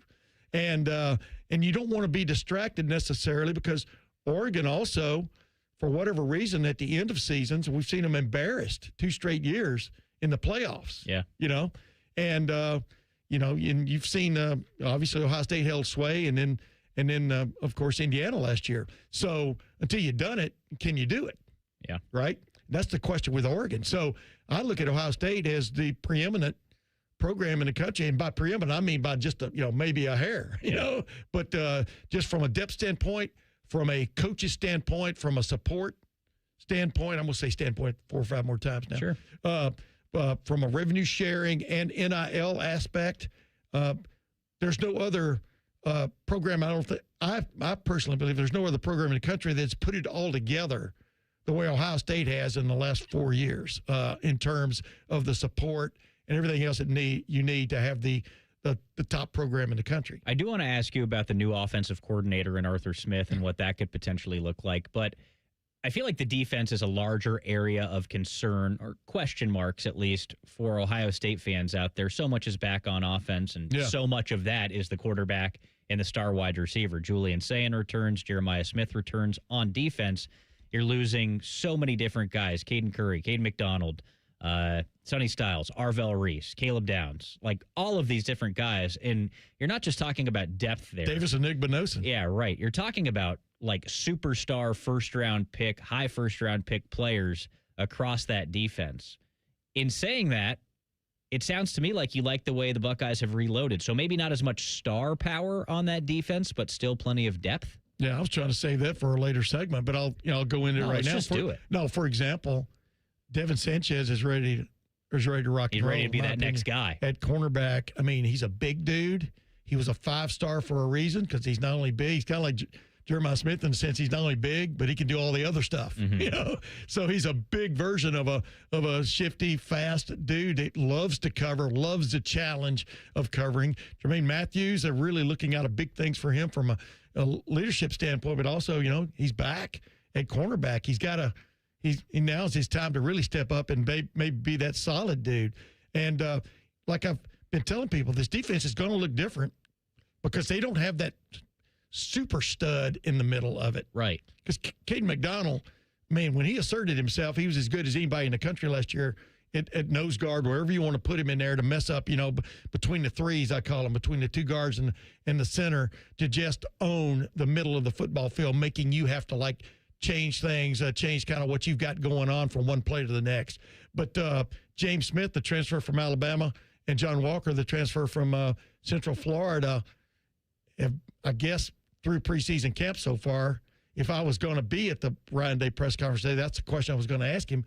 How pleased are you with their progress? Now, having been around, they've been around for, 7 months now. They transferred in, and with Larry Johnson coaching them. So it's going to be a little bit of a different look there in the middle because James Smith is 305 pounds. He's not 345 or 350 like Caden McDonald was when he was dieting. Mm-hmm. And one of the great guys you're ever going to meet in the world was Caden McDonald, but the same thing can be said about James Smith. What a pleasant dude to talk to. So that is always a key for me when I look at a defense. what do they got going on in the middle of the field, and then go from there. I think Ohio State is quite solid in there. Peyton Pierce is now going to be an all-day, every day, every play kind of player at linebacker. Riley Pettijohn, is he ready to step up? Sincere Johnson, a freshman who's really shown a lot, I think, in terms of where he can go as a linebacker. Several linebackers in there that can step up. And then you have competition on the backside, like Jay Timmons, freshman. Boys, he come on. Yeah. And you much rather have your older players being challenged by younger players than younger players waiting for their shot, if you follow my drift on that. And and then Jalen McClain, but, Earl Little Jr., they brought him in because he's played a lot. Started his career at Alabama, went to Florida State. He's an instant leader. Mm-hmm. He's not. I was asking about that the other day, about the willingness to step up and speak up, and he has bought into that and stuff because they need that kind of presence in the backside. Jalen McClain might be as good a safety as there is in the country, and he's a guy that really made strides last year and playing playing around Caleb Downs as much as he did. He learned a lot. So, and Terry Moore, the transfer from Duke, all the wherewithal is there. It's just going to look a little bit different because at defensive end, Caden Curry just had a hell of a night for Indianapolis. He's a steal of the draft, in my opinion. But now you got Zion Grady, all these guys, Bo Atkinson, these guys you've brought in have been around for a while. They've now got to step up and make plays. And, Christian Allegro, speaking of linebackers, the guy they got from Wisconsin, Luke Fickell wouldn't even talk about him at the Big Ten meetings this year because Luke Fickell was quite upset that Christian Allegro, a guy that they've groomed, decided to go elsewhere. So, and he's a tough dude. So my point is, I just named about 100 guys there, right? Yeah. But they all got to step up, but it's going to be a different look. Yeah. All right, I have two more pressing questions for you. One has to do with the D-line. One has to do with the wide receiver position because, while you have Jeremiah Smith, I actually have concern when it comes to the wide receiver position. So maybe you can calm me down. Let's do that on the other side of the break. So we'll pause for a moment, keep talking Ohio State football. Then after that, I want to talk to Nate about the Cincinnati Bengals because it was a little rocky in their first preseason game, at least for Joe Burrow in the offense, right? So all of that's coming up, but some Buckeye football talk on the other side of this. Fan Sports Saturday on The Fan. We know everything about you. We know you love the Buckeyes. We know you love the Jackets. We know you're wearing a red shirt. Just freak the hell out of someone. The Fan. At Great Lakes Hyundai, the savings are so good. It's time for the Summer Sunset Sale at Great Lakes Hyundai. Right now, lease a new 26 Tucson SE for $149 per month for 36 months. $149 a month. Plus, every new Hyundai comes with owner assurance and America's best warranty. A 10-year, 100,000-mile powertrain coverage. Dublin or Columbus or glakeshyundai.com. With approved credit, $49.95 down plus tax title first month payment. 7,500 miles per year, ends 8/31. Newman Roofing is proud to sponsor The Fan and 10 TV's Beat the Heat Fan Drive. Help Ohio's most vulnerable residents deal with the extreme heat this summer. Purchase new box fans and take them to the nearest Franklin County fire station or buy online. For more information, visit 10tv.com/beattheheat or lifecarelines.org. When you renovate a home, you're going into full-time junk production. How so? The first stage of renovation is demolition. We make that junk disappear. All you have to do is point. When they begin installing the upgrades, a second mountain appears. Construction scraps and packaging rise into the sky. We make that mountain disappear, too. All you have to do is point. We make room for possibilities. We make room for possibilities. Call 1-800-GOT-JUNK or visit 1-800-GOT-JUNK.com. How do you know you got a great deal? You came to Coghlan Ford. Lease a new 26 Bronco Sport or Maverick, $399 a month. Get 0% APR on a new 26 F-150 Super Crew 4x4 STX or lease for $499 a month. Visit CoglinFord.com. Coghlan has the car for you. 36-month lease, $29.98 due at signing. Not all buyers will qualify. 7,500 miles per year, 25 cents per mile over. Excludes tax, title, and registration. $395 disposition fee at lease end. No security deposit. 0% for 36 months equals $27.78 for 1,000 finance. With approved credit through Ford Motor Credit. Ends 8/31/26. One bite in, you'll be saying, that's hot as fire. Speedway's new Hot as Fire chicken sandwich turns up the temp with spicy breaded chicken on a brioche bun. Top it your way with pickles, a little hot sauce mayo combo, and more. It's a hot sandwich kind of summer. Don't just beat the heat, eat the heat. The new Hot as Fire chicken sandwich. $4.99 only at Speedway. Valid through 8/25/26. Participating stores. Exclude Speedy Cafe. Toppings and sauces sold separately. See app for full terms. Hey there, friends. If you've been asking yourself, who's the best in the game right now? Well, I've got an answer for you, and it's Twin Peaks. Here, your favorite drafts, they're poured at a frosty 29 degrees. In rare barrel-aged whiskeys, they're served just the way that you want them. It's bigger game days, UFC, and wall-to-wall TVs. I mean, where else can you find a scratch kitchen that always comes in clutch? Every day, all the way from lunch to late night. I'll tell you where. Only at Twin Peaks, the #1 sports bar. Day 1, the hardest day. The day you hear, "This is a type of blood cancer." At the Leukemia and Lymphoma Society, we are here to help you move past day 1. To learn more and get help on any day, visit LLS.org or call 1-800-955-4572. Recalculating route. Estimated arrival time. Never. I'm Dr. Kandula, founder of Advent. For people with nasal congestion, sinus pressure, sleep apnea, snoring, or allergies, finding a solution feels like a never-ending road trip. First stop, my primary doctor. Then the pharmacy. Then a sleep specialist. Then an ENT. What if there was just one destination to treat your problems for good? Welcome to Advent, your one stop for breathing and sleep relief for over 20 years. Unlike other practices, we focus exclusively on these conditions, so you get comprehensive care.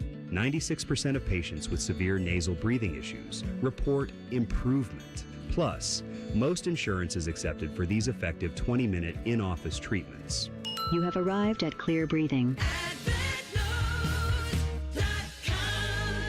When it's too hot to go out, it's definitely too hot for your AC to go out. The Waterworks Heating and Cooling Pros are here to help. We offer fast repair and AC replacement for any cooling system when you need it. Plus, we're a premier Lennox dealer and can install an energy-efficient system for a great price. Call the Waterworks at 614-232-2222 or visit us online at thewaterworks.com. The Waterworks. Better care, better value, better results. Hi, I'm Patty, founder of Awesome Tex. I started with a big idea to give old clothes a new life by turning them into recycled fibers and threads. Everyone told me that this was going to be impossible, but Chase for Business believed in me. They gave me a lot of guidance from the beginning.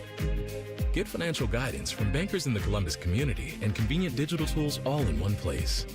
Learn more at chaseforbusiness.com. Make more of what's yours. Real customers compensated. J.P. Morgan Chase Bank, N.A. member FDIC.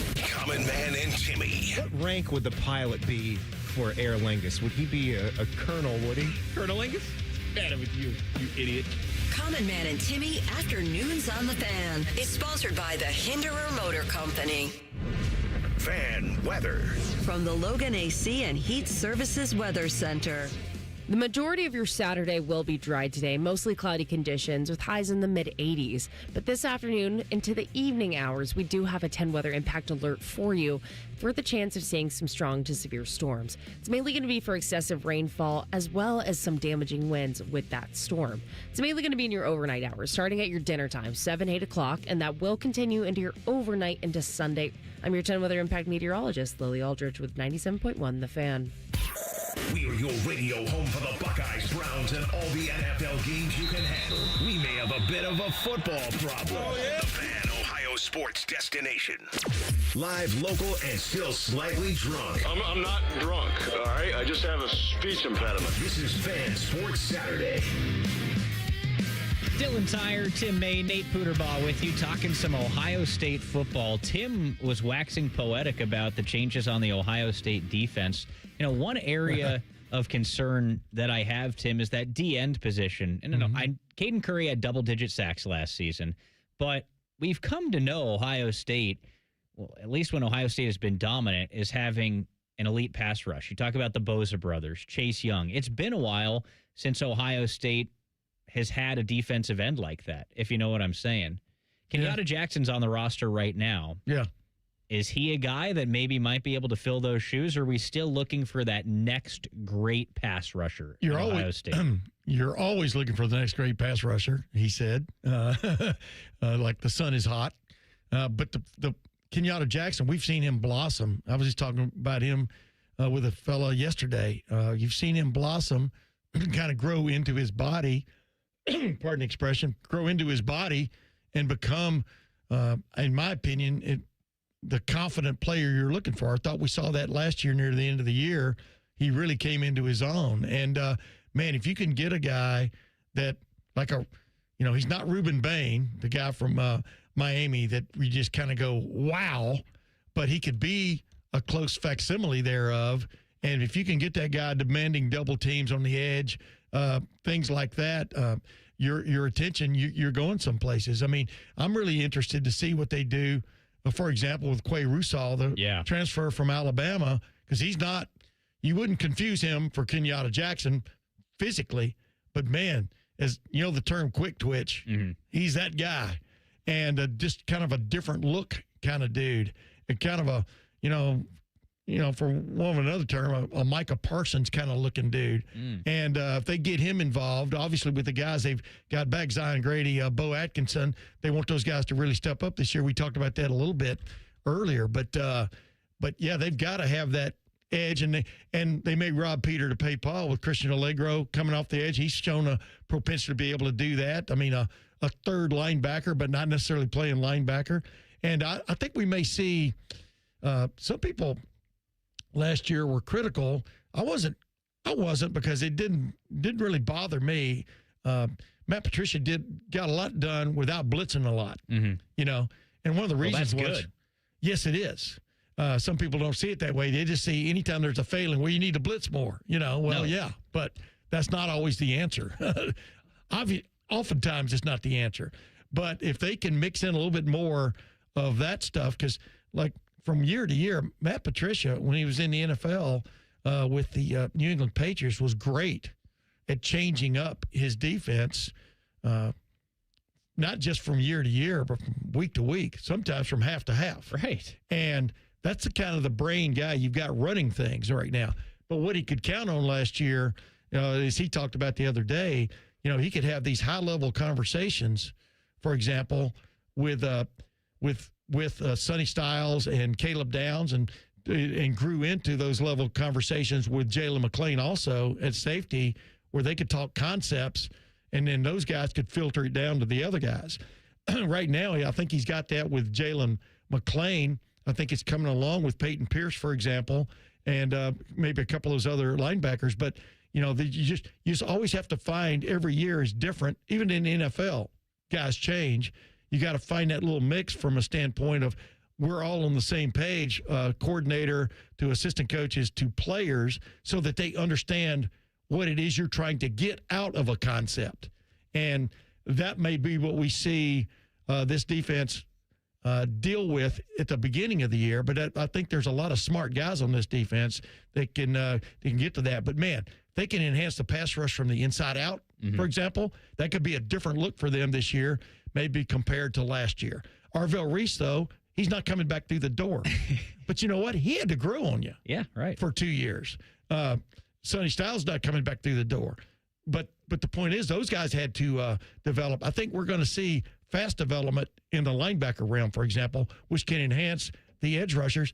And if you got a team worried about a guy coming between the A or the B gap, and all of a sudden Kenyatta Jackson's one-on-one, you got something going on. So I'm really curious to see how Matt Patricia moves those pieces around on the chessboard. All right, I do have legitimate concern at the wide receiver position behind Jeremiah Smith. Like, I know Jeremiah Smith is the guy, but what if Jeremiah Smith gets hurt? And even if he doesn't get hurt, who's going to catch the passes behind Jeremiah Smith? Like you're talking about, there's no Arvell Reese or Sonny Styles to walk through the door and save the defense. There's no Carnell Tate as the number 2 wide receiver, the guy who was the 4th overall pick in the NFL draft. We were talking about Ohio State's number 2 wide receiver being the first wide receiver off the board, and he's flashed in Titans camp. So who is the guy, who are the guys that are going to spell that? Who are the guys that are going to catch the balls behind Jeremiah Smith and make names for themselves? Well, I kind of came to the defense the other day on Twitter of Brandon Ennis. Look, he's had to wait his turn. There's only one football every play. And but if you look back through the last couple of years, he's made some big-time plays, catches-wise, et cetera, when, in fact, they were determined to take Jeremiah Smith and Carnell Tate out of the rim. And, of course, Carnell Tate didn't play for, 3-4 games last year when he was hurt. And so I look number one at Brandon Ennis, but I want to tell you something. Devin McEwen is the real deal, the transfer from UT San Antonio. He's a speedster, right? Well, he's not just speedster. He's quick. He catches the ball, okay? It doesn't matter what you have going for you here. Do you actually catch the ball and to do something with it? Anybody's impressed if you've been watching practice or just keeping your ear to the ground about what he possibly brings to this. It's something they didn't have the last couple of years. And what is that? A guy that could catch a ball on the run over the middle or on a little quick out or a little quick in from like wide and come across and then make you miss and go another 10 yards before you are even catching up with him if you do. So I think the potential for Yak yards after catch with this unit is better than it was even last year with two guys one who was a first-round draft pick and one who's going to be, and Jeremiah Smith. But my famous line right now is I refer to Chris Henry Jr., the freshman, is if they were making a movie about Jeremiah Smith and Jeremiah Smith was starring in it, Chris Henry Jr. could be a stunt double because, man, over the last several months under the Mickey Marotti muscle building program, so to speak, has he changed his body? And he looks like the real deal. And obviously was in essence, a Jeremiah Smith of last year's recruiting class, this 2026 recruiting class. And Brock Boyd, the freshman from South Lake Carroll in Texas, but halfway between Dallas and Fort Worth. You heard about the buzz about him during the spring, which was legitimate. I think he was the first player to lose his black stripe as a freshman, but bottom line is they're counting on him to step up too. So my point is, don't judge the Ohio State receiving corps out of the gate as is that's the way it's going to be, because I think mid-season you're going to see some horses really come on. Yeah, I understand. It's kind of like judging the Kentucky Derby at the first turn. Right. You brought up yards after catch, and, Yak is a huge part of the modern game, especially in the NFL. Like, you're hearing offensive coordinators really talk about creating explosive plays, not deep balls through the air 40 yards, but kind of throwing guys open and allowing them to run after the catch. So with that in mind, Ohio State now has an NFL offensive coordinator in Arthur Smith joining the party.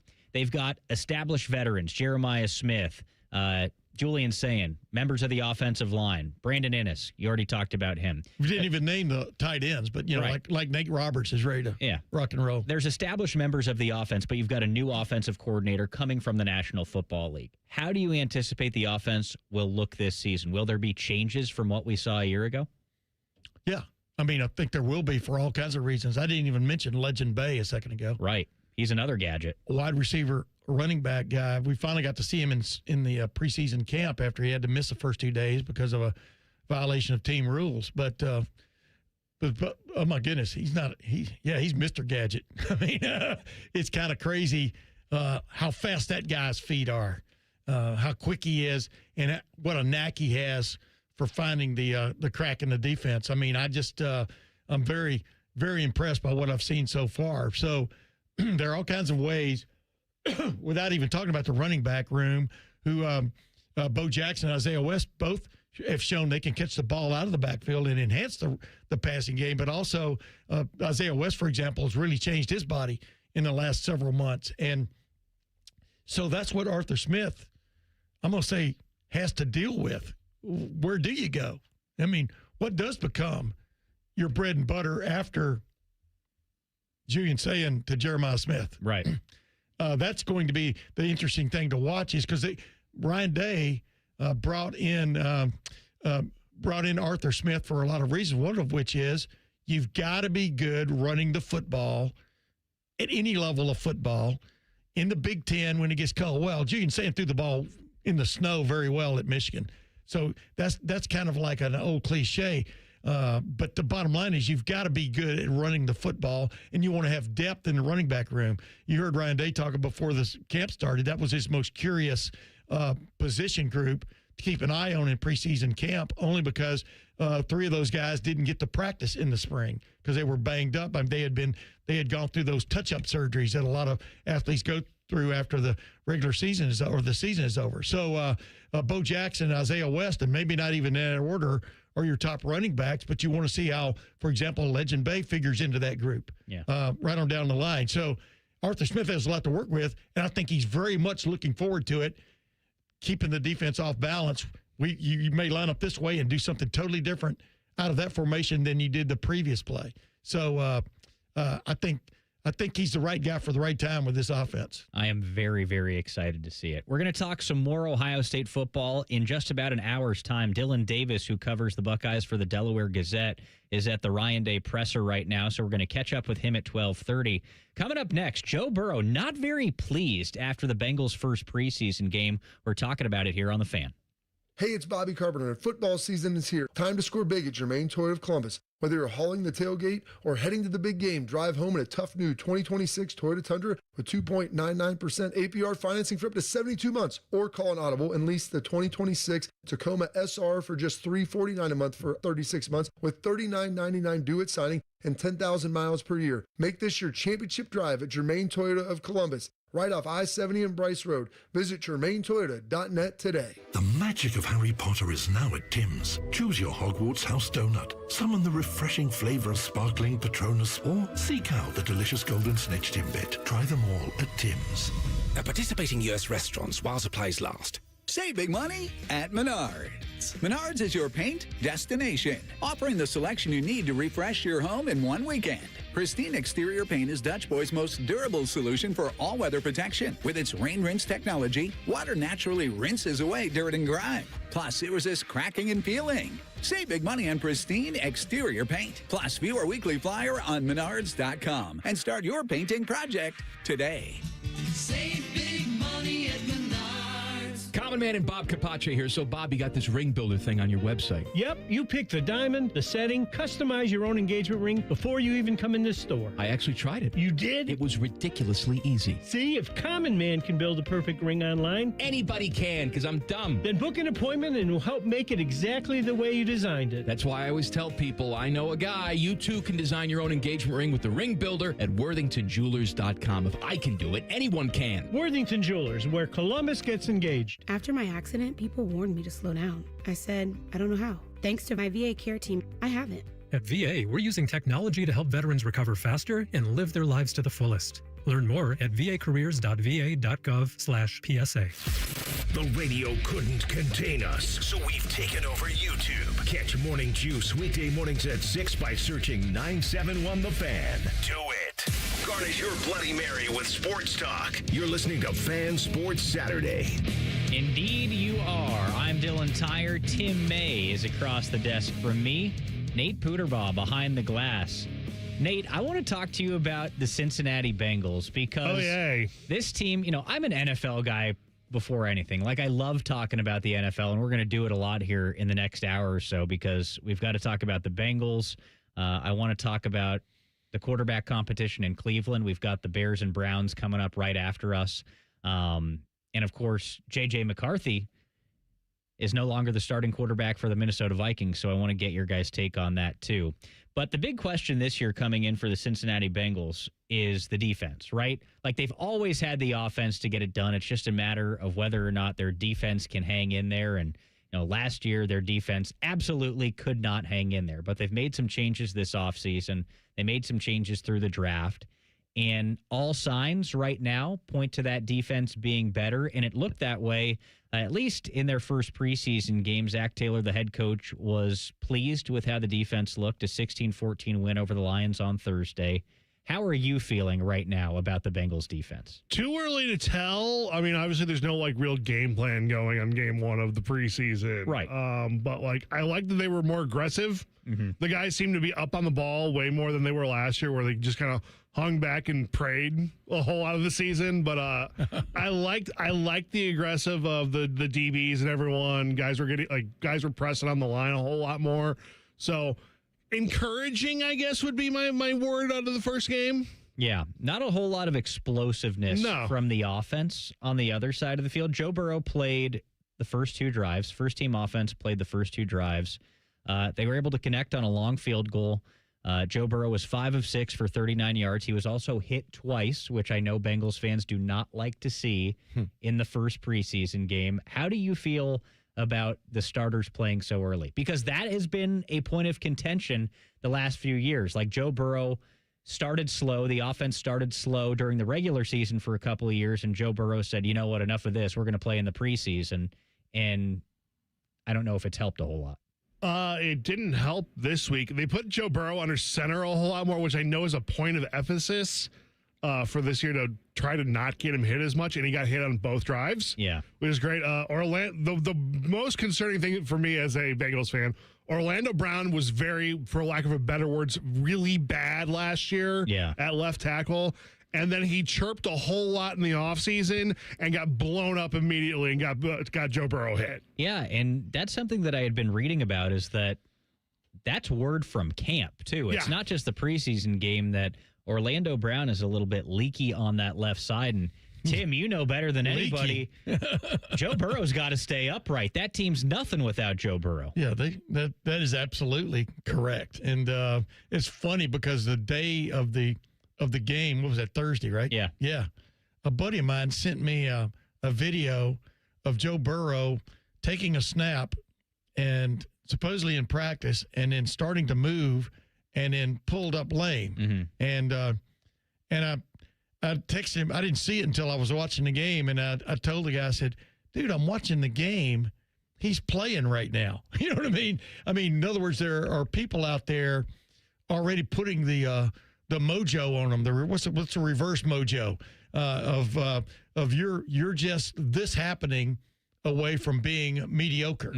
And so, yeah, he's got to stay upright. And there's no excuse.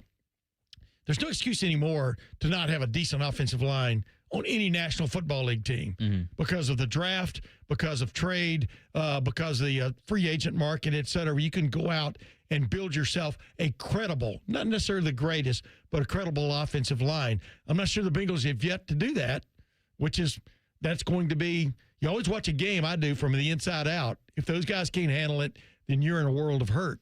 But clearly they've got to keep Joe Burrow upright to have that real shot. You know, the other thing, the flip side before we move on, is that Dexter Lawrence is the real deal. He's rejuvenated. Of course. And that guy, I remember interviewing him before they played Ohio State, before Clemson played Ohio State way back when, because Ohio State was in the running at one point, or at least recruiting him, and he is a mountain of a man. And if he seems happy where he is, and if they can get him to play at that elite level in the middle of that defense, which he seems like he wants to do that, he seems inspired. I mean, this defense could be so much better just in an incremental way than it was a year ago. Yeah, and something else that one guy can make a huge difference in the middle of a defensive line. Of course, and we talked to Ben Baby. I filled in on Rothman and Ice this week, and we talked to Ben Baby, who covers the Bengals for ESPN, and he said that he's essentially elevating the entire defense. Like, everybody's playing better just because of the standard he's setting. One other thing that I'm really going to have my eyes on, not just in the preseason, but early on in the regular season with the Bengals, is their ability to not just run the football, but run the football explosively. Like, I know that's a big point of emphasis for this year too, and that's part of the reason that Joe Burrow is going to be under center a little bit more, and that's coming into vogue in the NFL, is getting guys back under center because it can do more for your running game and the play action.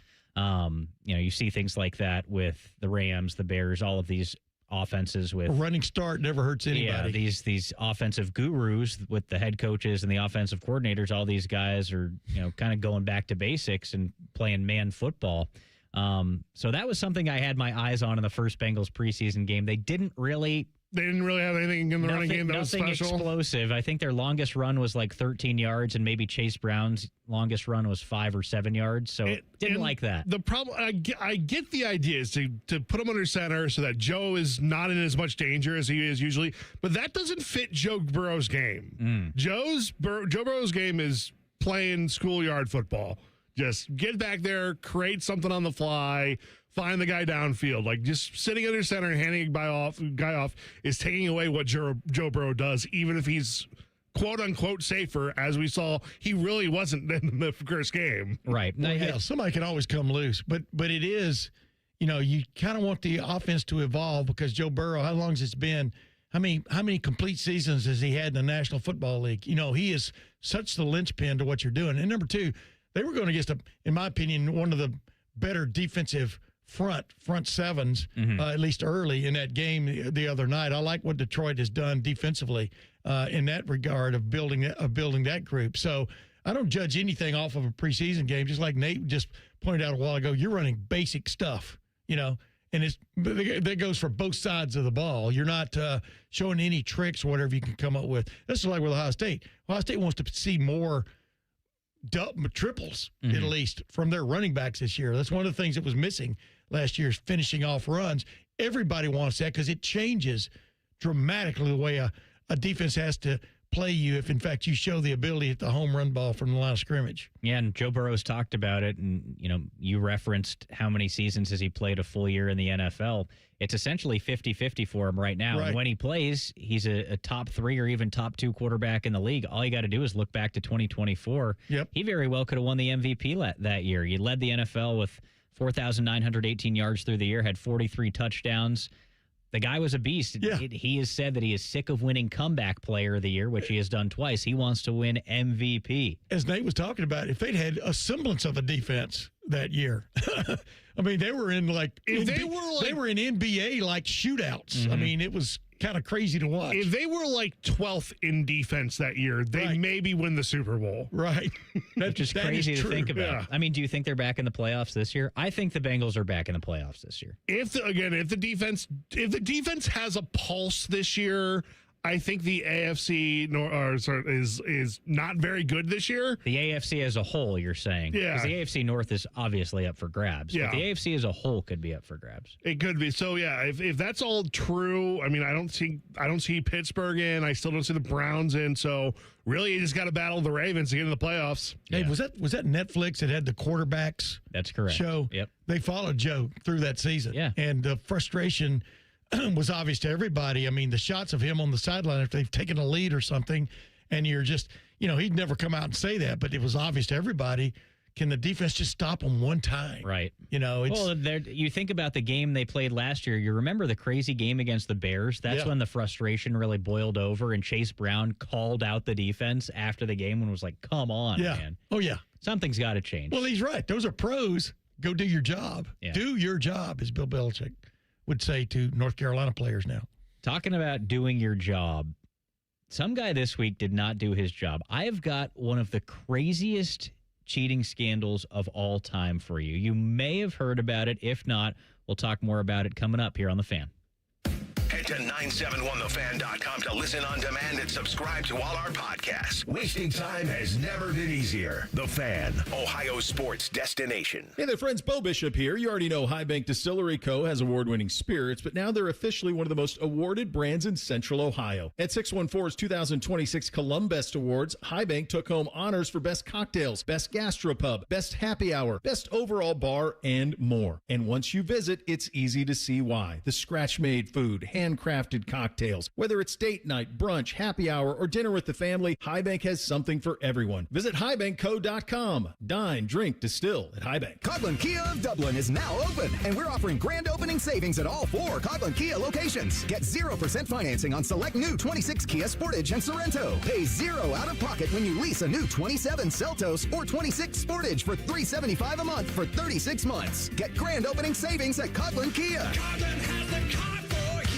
With approved credit, 0% for 48 months equals $20.83 per 1,000 finance through Kia Motor Finance. Leases include 10,000 miles per year with 20 cents per mile over penalty. Excludes tax, title, and registration. No security deposit. See dealer for details and A3126. Feels like every football season starts the same. June becomes August in the blink of an eye. Eric Reeser here. The older I get, the more I need to stay physically and mentally ready for the grind. The team over at Hydrate Me Med Spa has been my go-to over the last 2 seasons. Their IV treatments provide vitamins, antioxidants, and natural energy enhancements. 4 locations, Grandview, Powell, New Albany, and Granville. Most treatments take less than 30 minutes, and if you're like me and not a fan of needles, their medically trained nursing staff makes the experience a breeze. Look your best, feel your best, book your drip at hydratememedspa.com. When your furnace or air conditioner stops working, you can always rely on Atlas Butler to get it up and running the same day. So why not depend on Atlas Butler for all your plumbing needs? One call does it all. Call 1-800-FURNACE.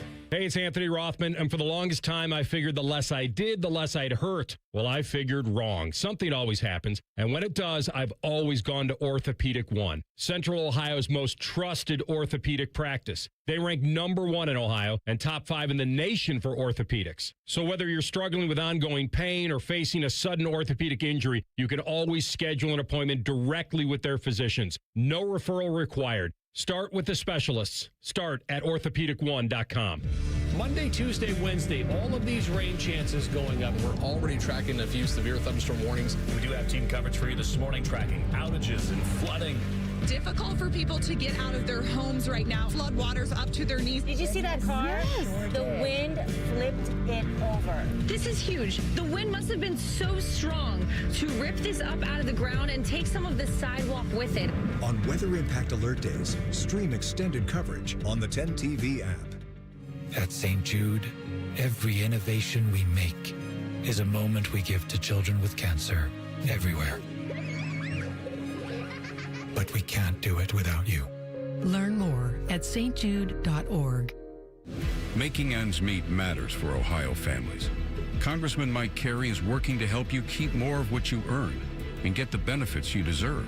Mike Carey supported the Social Security Fairness Act, helping ensure public servants like teachers, firefighters, and police officers receive the full benefits they've earned. And Mike Carey is working to deliver tax relief for more Ohioans. Congressman Carey backed historic tax cuts for working families and seniors. That plan eliminated taxes on tips and overtime, expanded the child tax credit, and provided thousands in tax relief for Ohio seniors. Because whether you're working, raising a family, or planning for retirement, every dollar matters. Visit carey.house.gov to learn more or get help accessing benefits or dealing with a federal agency. Congressman Carey's office is here to help and fighting to help your family keep more of what you earn. Paid for with official funds from the office of Congressman Mike Carey. Are you a smoker of delicious chicken wings? Then fire up your team for the Sunbury Smokin' Hot Wing and Music Fest, sponsored by the Fraternal Order of Eagles, 3614 in Sunbury. Join us October 3rd for a full day of wings, beer, music, and competition. Spots are limited, so register now at smokinghotevents.com. Best of all, you'll help support 2 incredible causes: Big Walnut Friends Who Share and the Ohio Fallen Heroes Memorial. So bring the smoke and sign up now. smokinghotevents.com. Relax and let Kroger Delivery handle your grocery shopping this week. We start with only the freshest items. Then carefully pack your order in our refrigerated trucks. And our cool trucks keep your food fresh right to your door. Fresh groceries your way with Kroger Delivery. And right now, you can save $20 on your first delivery order. Kroger, fresh for everyone. The Fan has a secret radio station. It's called The Fan 2. You can listen to the Bob and Tom Show, Jim Rome, and Buckeye stuff. Why do they pay me big money to whisper? The Fan 2 is on the Fan's HD2 channel and streaming on the Fan app. You're welcome. All your favorite Fan shows are available when you want them. Head to 971thefan.com and hit that subscribe button. The Fan, Ohio sports destination.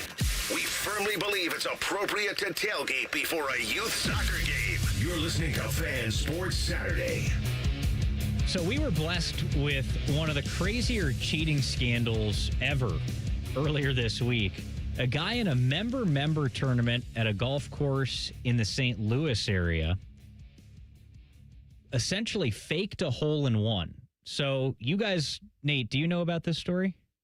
I had not heard about it. All right. Do you want to describe it, Tim, or do you want me to? The way I understand it, you can do it, but you do it. You're a great storyteller. There was malice aforethought in this story. Yeah, because premeditated crime. Premeditated. Went out the night before, put the ball in the hole because he knew his. Was it a scramble group? I can't remember that part. So they're playing in a member, and I think the way it worked is these guys were the first off the tee. Yeah, and there was that particular tee. Yeah, there was a hole-in-one pot. Yes. In this tournament. $2,500 or something. So he knew that they would be the first to play this par 3 hole. Yeah. And what the guy did was he let all of his buddies know before the round, hey, my grandma's dealing with something right now. I might have to take a pretty serious phone call at one point here during our round of golf. So they play the third hole, and he says, all right, guys, I'm going to have to take this phone call. So I'm going to go ahead to the fourth hole. I'll tee off, go take the phone call, and then I'll meet up with you guys around the green, depending on where my ball is. So, that all happens. They meet up with him, and they're like, hey, man, where do you think your ball is on this fourth hole? He goes, well, I sculled it. I'm not quite sure where it went. It's probably over the green. Yeah. So they get up to the green, and there's a divot, 3-5 yards in front of the hole. Yep. And they find his ball in the hole. They're like, oh, my God, man, you made a hole-in-one. So obviously they start celebrating like you would if you make a hole-in-one. But remember, this hole-in-one is for probably, $5,000-$10,000, maybe more than that. I don't know what the pot was. I think it was 2,500, but yeah, still a big pot. Yeah, so a good pot of money to win this hole-in-one. Also, to do this for $2,800 is, I don't know about that. But desperate. A couple days later, when nobody sees you hit a hole-in-one, it's like, it's a thing. You're like, oh, okay, cool. Usually when you hit a hole-in-one, there's somebody there with you to verify. When I got my one hole-in-one, it was at Crown Hill during a scramble, and the three guys playing with me saw it, and the four guys who had just played the hole saw it. So yeah, that's a pretty good crowd. Yeah. Yeah. You have people to vouch for you. Got a little alibi. They were cheering before I was. Well, this guy didn't have an alibi. And a couple of days later at the club, people start talking. They're like, we need to look into this. I don't know. I don't know what this guy's like. Maybe they had an idea, Yeah. But regardless, turns out there's video footage. So right by the fourth green is like a maintenance shed or something that has a camera on it. So they went and then pulled the tapes here. Luckily, they were recording.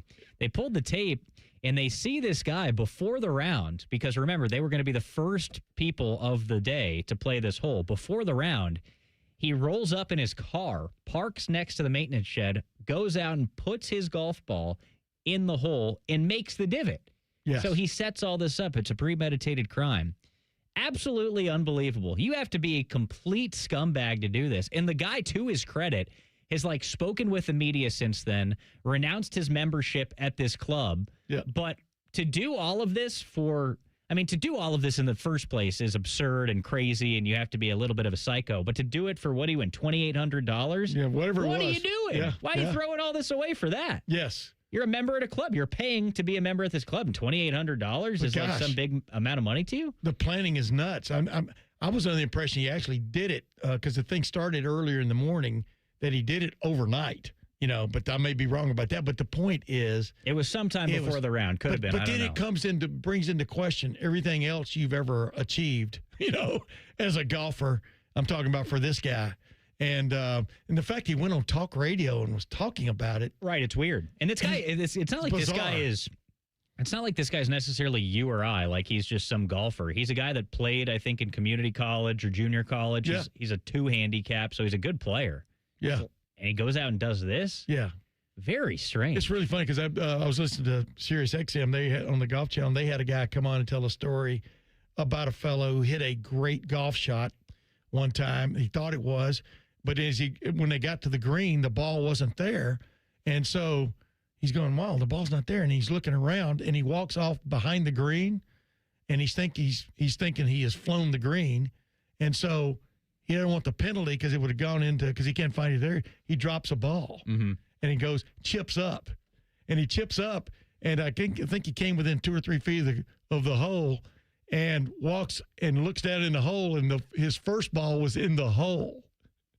Okay. You follow my drift? Yeah, I do. And he had to renounce, not just he had one of his greatest shots of all time, which, I don't know if they let him keep it or not, but that he was a cheater. Right. Like guys that roll the ball in the rough. I mean, that drives me nuts. I play it as it is because that would stick with me forever if I'm rolling the ball and then I hit a great shot. And in my mind, I'm going, yeah, everybody's praising you, but really, you fluffed it up and all this kind of, because I got guys I play with all the time who fluff it like they're making, a cake. And I don't do that. But the point is, yeah, you got to live with that, man. But some people can live with that stuff. Yeah, which is kind of crazy. That's what's really nuts. I figured since I was doing this with Tim May, you might have some stories like that. Is there a crazy cheating story that you've been involved in or at least heard of in your life? Well, no, I mean, like the one I just described, I was playing with it's now Safari, but I can't remember the name of what the golf course was before that, before the zoo bought it. But anyway, I hit a 4-wood one time. Riverview? Yeah, might have been that. But anyway, I hit a 4-wood there, and I had the kid from down the street. I was playing golf with him. This is when I was living in Upper Arlington. Long story short, it's getting dark, and I hit a 4-wood. And I hit that nice, but you couldn't see it, And we go walking, and we go looking for the ball. The kid's name was Jay Brake, nicest kid you ever met.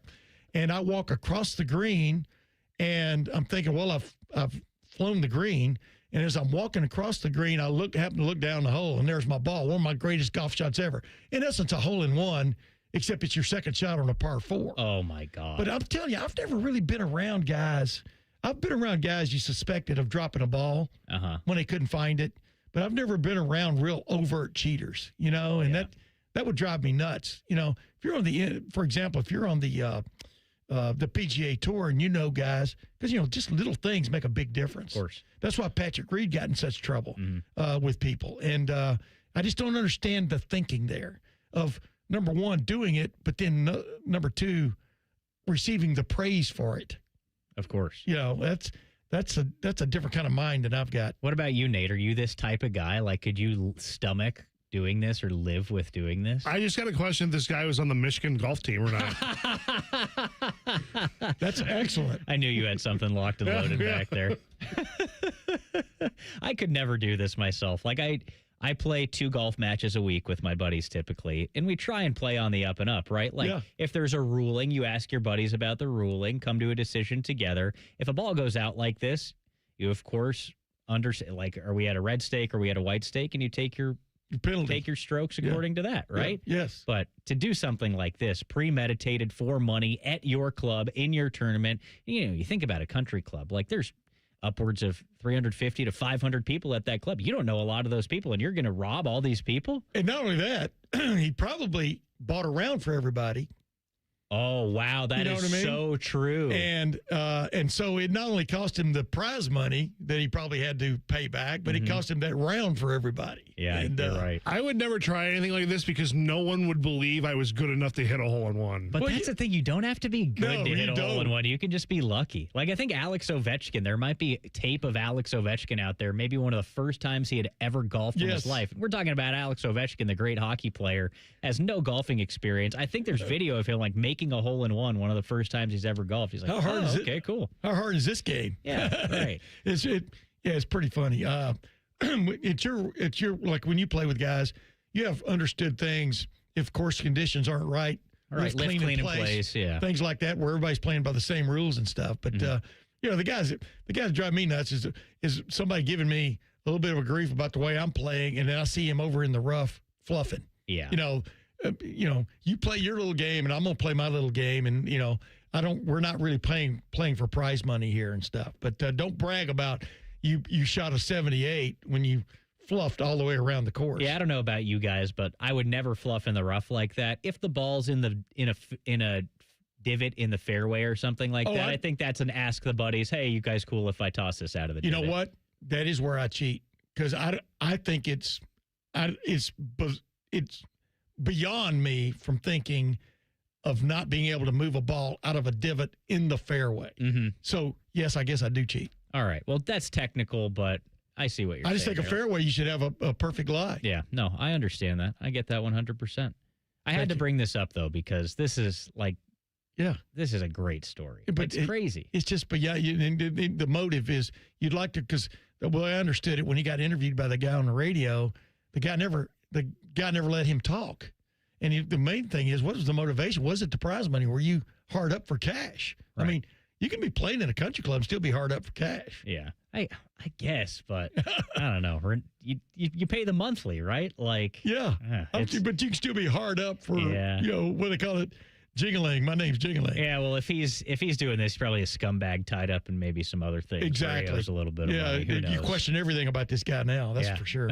Of course. Between the Browns, the Falcons, and the Raiders, we've got some intriguing quarterback battles right now across the National Football League. The Minnesota Vikings had one, but they said, none of that. Kyler Murray is their starter, which means what exactly for former Michigan quarterback J.J. McCarthy? I want your take coming up next here on The Fan. There's nothing Bo Bishop can't do well, except find competent co-hosts. Bishop and Friends. Weekdays from 9 to noon. The Fan. Nothing annoys me more than wasting time. Scotty Vegas here, and I want to be golfing or playing tennis or betting on people golfing and playing tennis. I hate waiting on an oil change, but that's all changed. Krieger Ford, the car buying experience was amazing. The service, just as good. I left my Bronco in the driveway and easily scheduled an oil change at KriegerFord.com, and they even came right to me and changed it. All game changer. The Krieger Ford experience. Experience that at KriegerFord.com. Listen to Financially Fit Radio with Corey Sickles this Saturday morning at 9 on 1460 AM, covering topics like what you need to know about annuities and how to stay healthy and enjoy retirement. Financially Fit Radio this Saturday morning at 9 on 1460 AM. Do you think the Steelers will make the playoffs? Well, right now on Kalshi, they have a 41% chance, which means $100 will win you $234.22 if they clinch a playoff spot. Everyone's making prediction. Who wins the division? Who makes the playoffs? Who's lifting the trophy at the season's end? On Kalshi, you're trading against peers in a live market, meaning there's no house. And as the probability changes, you can buy in and out of your position. Trade the draft pick, the game, and more on Kalshi. Download Kalshi and use the promo code POWELL. That's POWELL to get up to $500 in bonus credits when you trade $25. Kalshi, trade anything. 18 plus only. Restrictions and eligibility requirements apply. Event contract trading involves risk and may not be suitable for all investors. Kalshi products are not available in all jurisdictions. Prices, values, and available markets may differ from those mentioned. See Kalshi.com/regulatory. The magic of Harry Potter is now at Tim's. Choose your Hogwarts house donut. Summon the refreshing flavor of sparkling Patronus, or seek out the delicious golden snitch Timbit. Try them all at Tim's. At participating U.S. restaurants while supplies last. Newman Roofing is proud to sponsor the Fan and 10 TV's Beat the Heat Fan Drive. Help Ohio's most vulnerable residents deal with the extreme heat this summer. Purchase new box fans and take them to the nearest Franklin County Fire Station or buy online. For more information, visit 10tv.com/beattheheat or lifecarelines.org.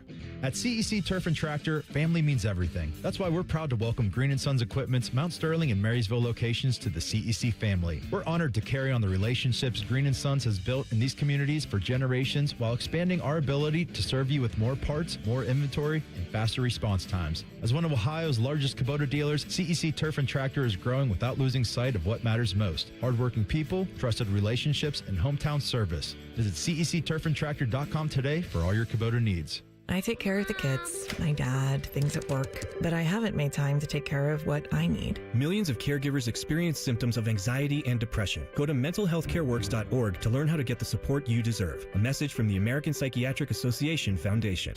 Broadcasting live from the McDaniel GM Superstore Studios. Driving excellence since 1916. Chevrolet. Together, let's drive. WBNS HD1 Columbus.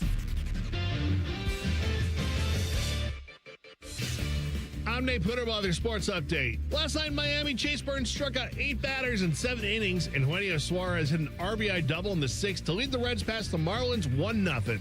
They get back at it tonight at 6:40. Brady Singer of the Reds taking on Ryan Gusto. Catch the action right here on The Fan. The Cleveland Guardians blew a 3-run lead last night, losing to the Padres at home 7-5. The Guardians have now lost 8 of their last 10 games and are now 5 back in the AL Central. They get back at it tonight at 7:10 with Joey Cantillo taking on the Padres' Randy Vasquez. The Cleveland Browns kick off preseason action today. They're in Chicago to take on the Bears. Kickoff is at 1. Deshaun Watson gets the starting nod this afternoon. Other preseason action today sees Dallas at the Seahawks at night, the Rams and the Chiefs, and the Vikings visiting the Giants. Columbus Crew SC are back in action. They're in North Carolina tonight to take on Charlotte FC. Kickoff comes your way at 7:30. Breaking sports news weapons of The Fan, Ohio sports destination.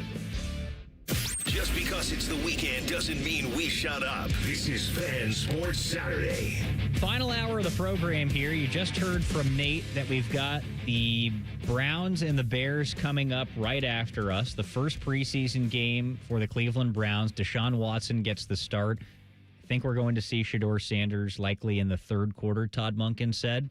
We're going to talk about that quarterback battle a little bit later on, but right now I want to talk about a different QB battle. I'll also mention at 12:30, Dillon Davis, who covers the Ohio State Buckeyes, will be joining us to talk about the Buckeyes as well as Ryan Day's press conference that I assume just got wrapped up. It was happening sometime between 11 and noon. He's still on the mic, actually. Still rolling then. All right. He's still on the mic. I like that. I didn't have my mic turned on. I want to talk about J.J. McCarthy and the Vikings quarterback. Yeah, there you go. Vikings quarterback competition that was, because earlier this week, Kevin O'Connell, the head coach for the Minnesota Vikings, revealed that Kyler Murray is going to be the starting quarterback. So that quarterback competition is done early, which I like. Something you said, Tim, during our break there, right when we went to our last break, you said, I really hope J.J. McCarthy saw this coming. Yeah. Which I think is an astute thing to say. Well, yeah. Why did you say that? Because Kyler Murray's been a starter in the National Football League and at some points has been pretty good. I still look at him and I think, and I don't mean this in a pun way, he has a ceiling. Yeah. I mean, he is 5'9"? Yeah, something 10. like that. I think that catches up with him. Has caught up with him almost every year. He's been playing the position in the National Football League. J.J. McCarthy, I like J.J. McCarthy in some of the things he brings to the table, if you follow me. But he's a guy that definitely, I think, has to develop. Yeah.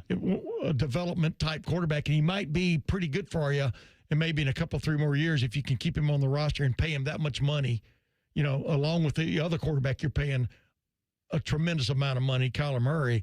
But I just when you bring in a veteran quarterback who's looking for a new start, and you're paying him a lot of money, you're going to play him. Mm-hmm. It's economics, just like with the Blue Jackets, whom you cover. Yeah, they're going to play their star player.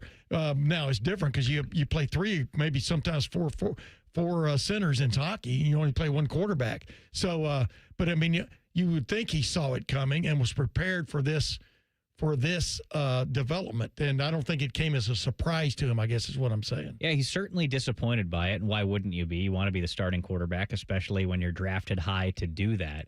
It's a fascinating situation, though, in Minnesota, because you had Sam Darnold on the roster who just won a Super Bowl. You had Daniel Jones on the roster. And I bring it up because I feel like I have to, but I don't even like to mention that because they didn't know they had anything in Daniel Jones. Nobody knew they had. Well, that's one of the Vikings' problems. Right. They don't know what they've got. Right. And so they had Sam Darnold. They had Daniel Jones on the roster. They draft J.J. McCarthy. They jettison both those guys to allow J.J. McCarthy. Don't forget about Kirk Cousins. Yeah, of course. Yeah. They jettison all those guys, the trio, essentially, to allow J.J. McCarthy to be the starting quarterback. He does that last year and struggles. He was better at the end of the season, but I think it says a lot. Not only that they went out to get Kyler Murray during the offseason, but the fact that Kyler Murray has locked up this battle so quickly. What's going on with J.J. McCarthy? Does he just not have a grasp of this offense and what they're trying to do? Because, I've read a lot about this battle. Neither one of them has a tremendous grasp of the offense right now. Like, Kyler Murray has struggled. It has not been a good quarterback competition in their camp, but I think the fact of the matter is that Kevin O'Connell sees something in Kyler Murray that he has not seen in J.J. McCarthy, probably the fact that he has won in the NFL before, or at least been a successful quarterback in the NFL before, numbers-wise. And he says, okay, we need to give him X amount of time with all these starting reps to try and do something here. Maybe one thing I need to bring up there, Tim was saying, it's like, oh, they're paying Kyler Murray so much money. No, they're not. Well, I know he's making the league minimum. Well, I know, but he's got his money from the Cardinals. I mean, I know what you're talking about.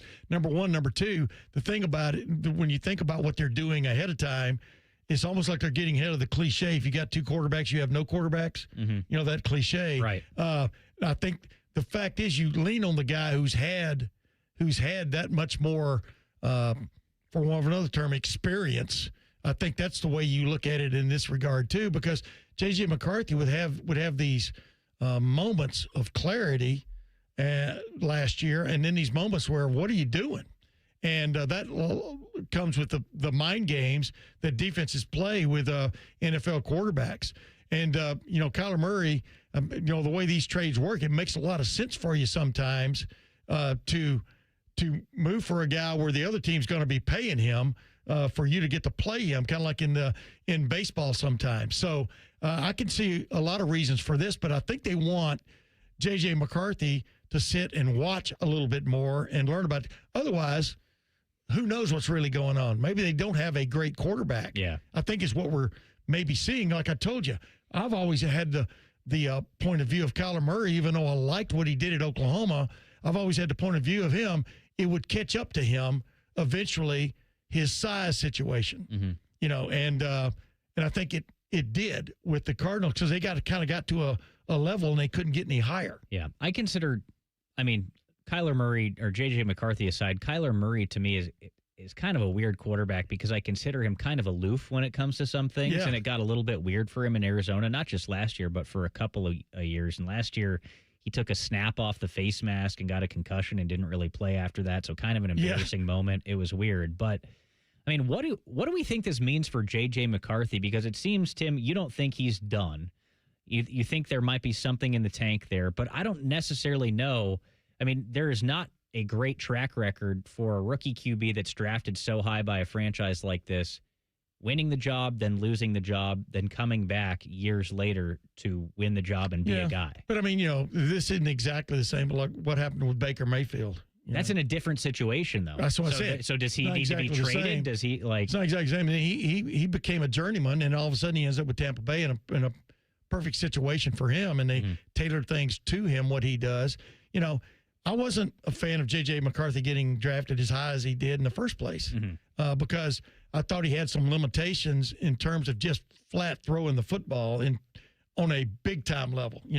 I didn't think he had that major league fastball, for one of another way of putting it. Right. And so we'll see where that goes. I think he does have some moxie about him, some playmaking moxie about him, and I think he can read defenses to a certain extent, but you still got to put it all together.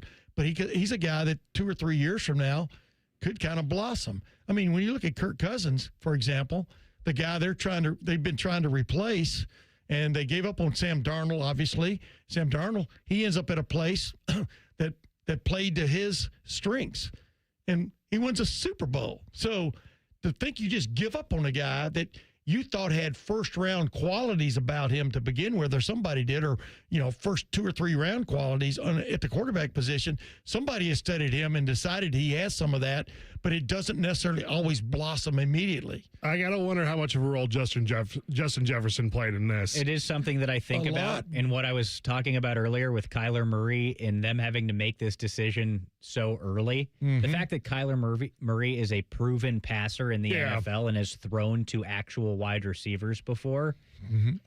Yep. Justin Jefferson probably likes that. And his deal is up at the end of the year, and they can't franchise tag him. Yeah. So they got to keep him happy. Yeah, that is a great point brought up by you, Nate. In terms of what's best for J.J. McCarthy, and I know Ohio State fans listening don't care about that at all. But no, they don't.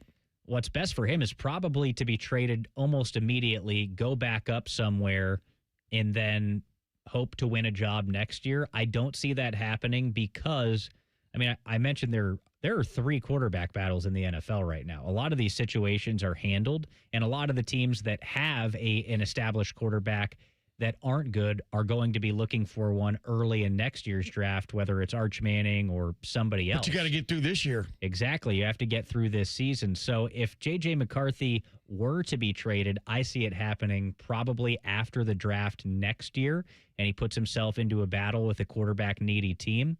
So backing up this year in Minnesota wouldn't be the worst for him. Plus, you've brought up the injury concerns surrounding Kyler Murray, so maybe it ends up being J.J. McCarthy's job. Plus, whatever your complaints are about J.J. McCarthy, he has played. Yeah. That's so valuable. And then I would also like to throw in there, the preseason is still young. You're right about that. And but they named a starter. Right. No, I'm talking about the preseason is still young for other teams. Other teams. Oh, I see. And what if somebody gets hurt and somebody needs a quarterback fast? Bingo.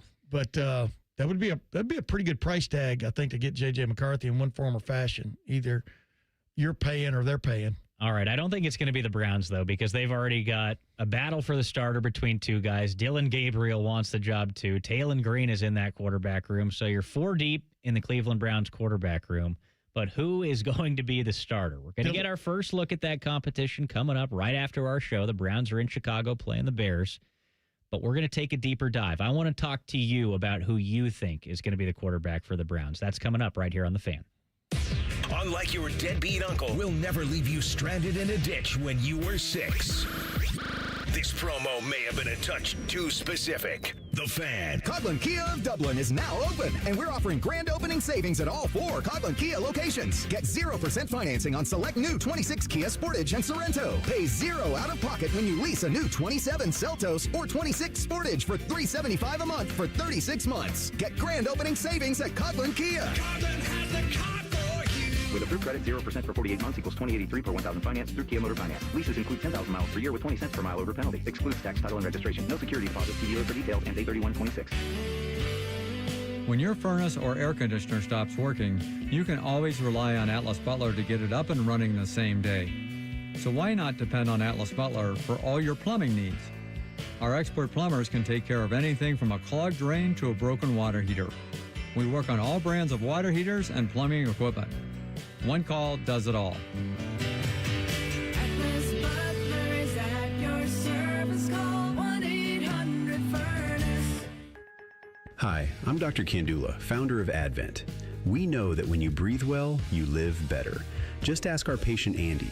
As long as I can remember, I've had issues breathing through my nose.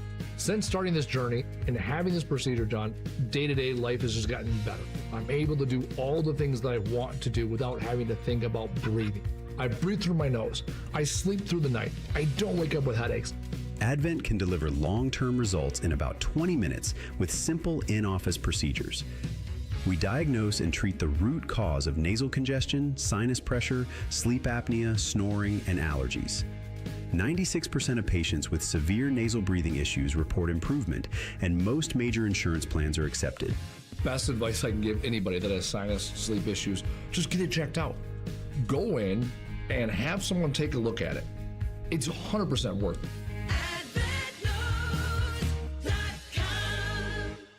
Remember the old days when football used to have an off-season? Well, we at The Fan think that really sucked. That's why we bring you Austin and Berm, America's #1 resource for Buckeye football conversation, is voted by Fake Surveys Incorporated. Catch their daily podcast called The Beat and their breaking news podcast, Snap Judgments, as they broadcast live from Roosters on Mondays, and they come right to your house and massage your tender areas. They'll do it all. Austin and Berm on The Fan's YouTube channel and 10 TV+.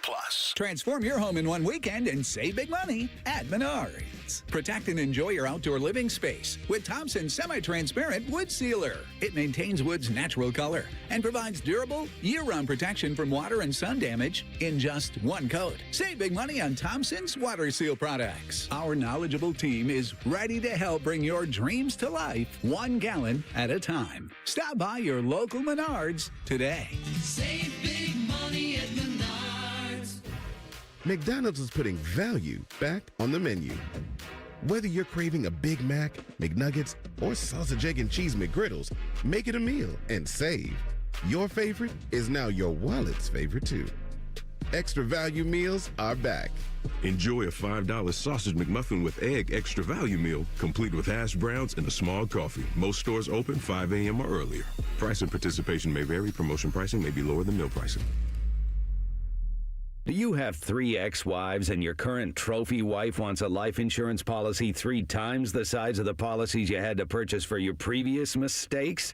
If so, you need to call Big Lou at Term Provider, 800-230-2777. Big Lou is intimately familiar with your problems, and if you're 50 or 60 years old and in reasonably good health, a $1 million policy should only cost about $100 to $200 per month. Big Lou may have a solution for your previous policies as well. You may even save enough money to lighten the load on your new $1 million policy. Remember, call Big Lou. He's like you, except he's only on number 2. Call Term Provider at 800-230-2777. That's 800-230-2777. For $1 million in term life insurance that you can live with. Call Big Lou at 800-230-2777. 800-230-2777. Yes, the 4th of July fireworks may be over, but the festivities for America's 250th birthday are still in full swing. Because at America 250 Ohio, we're honoring both America and our state with hundreds of events in all 88 Ohio counties. From historic talks to Ohio-related films to driving trails of discovery. So go to America250Ohio.org to find an event near you, because there's never been a better time to honor this amazing place we all call home. Sponsored by the Ohio History Connection, aired by the OAB and this station. Rothman and Ice. How many men signed the Declaration of Independence? 5. I'll go 6. I mean, if you add 50, you're correct. It's 56. Really? Rothman and Ice. Weekdays at noon. Sponsored by Pella Columbus. The Fan. Fan weather. From the Logan AC and Heat Services Weather Center. The majority of your Saturday will be dry today, mostly cloudy conditions with highs in the mid-80s. But this afternoon into the evening hours, we do have a 10 weather impact alert for you for the chance of seeing some strong to severe storms. It's mainly going to be for excessive rainfall as well as some damaging winds with that storm. It's mainly going to be in your overnight hours, starting at your dinner time, 7, 8 o'clock, and that will continue into your overnight into Sunday. I'm your 10 weather impact meteorologist, Lily Aldridge, with 97.1 The Fan. The Big Nine was a sad, incomplete place. Enter Ohio State. The rest is history. The Buckeye Show. Weeknights at 6. The Fan. Instead of annoying national people talking to you this weekend, we've opted for annoying local people. This is Fan Sports Saturday. Browns-Bears coming up at 1 o'clock. First preseason game for the Cleveland Browns, and Deshaun Watson is going to start. Todd Monken says the quarterbacks, but being Deshaun Watson and Shedeur Sanders, will split the preseason games as a starter. I think Shedeur is expected to play in this Bears game, likely the third quarter. Is this any indication that Deshaun Watson has the upper hand in this quarterback battle, the fact that he starts the first preseason game, or do you not think it matters, given this is on the road? I just paid attention to all the press conferences about, well, I don't know how many there were. It might have just been one, but Monken was just saying, it's he's without saying it, he was saying, I don't have to explain myself to you folks, meaning we're going to start Deshaun Watson in this game, and then he's going to play, most of the first half or whatever it is, and then the next game, we're going to start Shedeur Sanders. So what he's doing, he's giving both of them an equal chance to prove themselves right out of the gate. What are you doing for me right out of the gate, et cetera, and the other guy will play. I just think it's a very curious battle, because I like both of these guys in some ways, and I dislike them in other ways.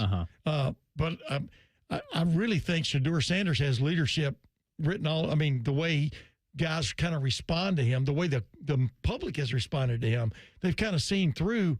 He's different. The kids call that aura, Tim. Yeah. He's got aura. But he's got, some of the things he's done around the community that he didn't have to do. I mean, that's good stuff, but it also shows, in essence, he's been kind of raised right. I know Deion's his dad, but I think he's been raised right in terms of helping others, et cetera. Deshaun, we all know, my wife will never root for the Browns if Deshaun Watson's their quarterback, because she just thinks his background is such that she doesn't like him. And in her terms, a despicable guy. But he's been fighting that. But I think he even said the other day, that was a long time ago, and he cleaned up his act, whatever you want to call it, from an off-the-field standpoint. But I voted for this guy, Deshaun Watson, for the Heisman Trophy back in, I think, 2016, the year they played Ohio State and beat Ohio State in the college football playoff semifinal. Because he was that quality of quarterback. I watched what he did to Alabama, in the playoffs. This guy had big time written all over him. And then you go to Houston Texans, which have never played in the Super Bowl, by the way, and they've been always trying to get their act together. And then he got banged up, and then we all know what happened off the field, and so he has that taint about him that is real in many respects. But I keep going back to the quarterback he once was, he could be again. And so if they can find that out about him and find that in him, wow, this could be an interesting season because at one point he was a really good quarterback. That is what makes this thing so interesting and so hard for me. Like, anybody that's watched football, I think, understands this. It's not like some crazy observation, but Deshaun Watson was one of the top 5 quarterbacks in the NFL not that long ago. Right. But he didn't play for a year, and then he came back and played for the Browns and was horrific. Like one of the worst quarterbacks in the NFL. Not just worst starters, but worst guys that played in the NFL. And now he hasn't played since 2024, and he's going to go back out there again today. So what happens if, obviously, somewhere in there is the quarterback that was really good in Houston, right? Yes. But he might never find that again. If he finds that, of course the job is going to be his. The Browns are sitting in an awesome situation if that's the case. But if he comes out and he struggles and looks bad, looks like the Browns' Deshaun Watson in the preseason, and Shedeur kind of looks like the same Shedeur, where do you go from there? That's Monken's dilemma, his conundrum. I mean, that's what he'll be dealing with.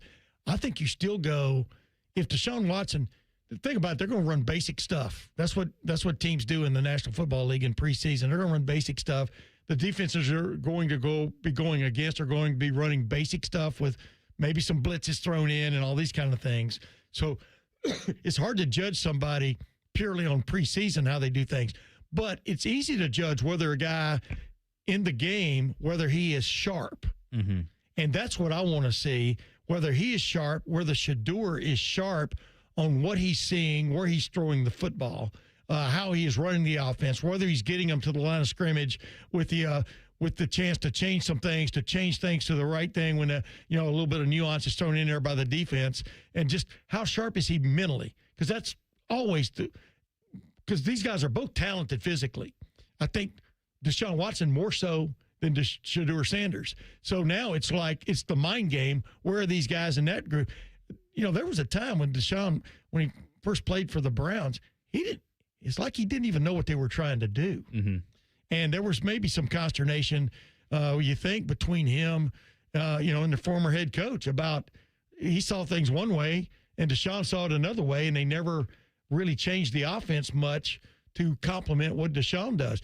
Deshaun should be a quarterback who, like a lot of the modern quarterbacks, should be given a green light to take off on occasion, not just stand back there and hammer it into somebody, run the ball a little bit and stuff, and yet he's coming off his injury from last year. Yeah. Just when you thought he might be getting his act together, at least making himself trade bait for if nothing else, he gets hurt. And I was always wondering, this was always going to come to a head of the Browns having gotten him, and now what do you do with him when things don't work out right? Well, and I think the preseason could tell a lot of things in that regard. Does he take command of the team?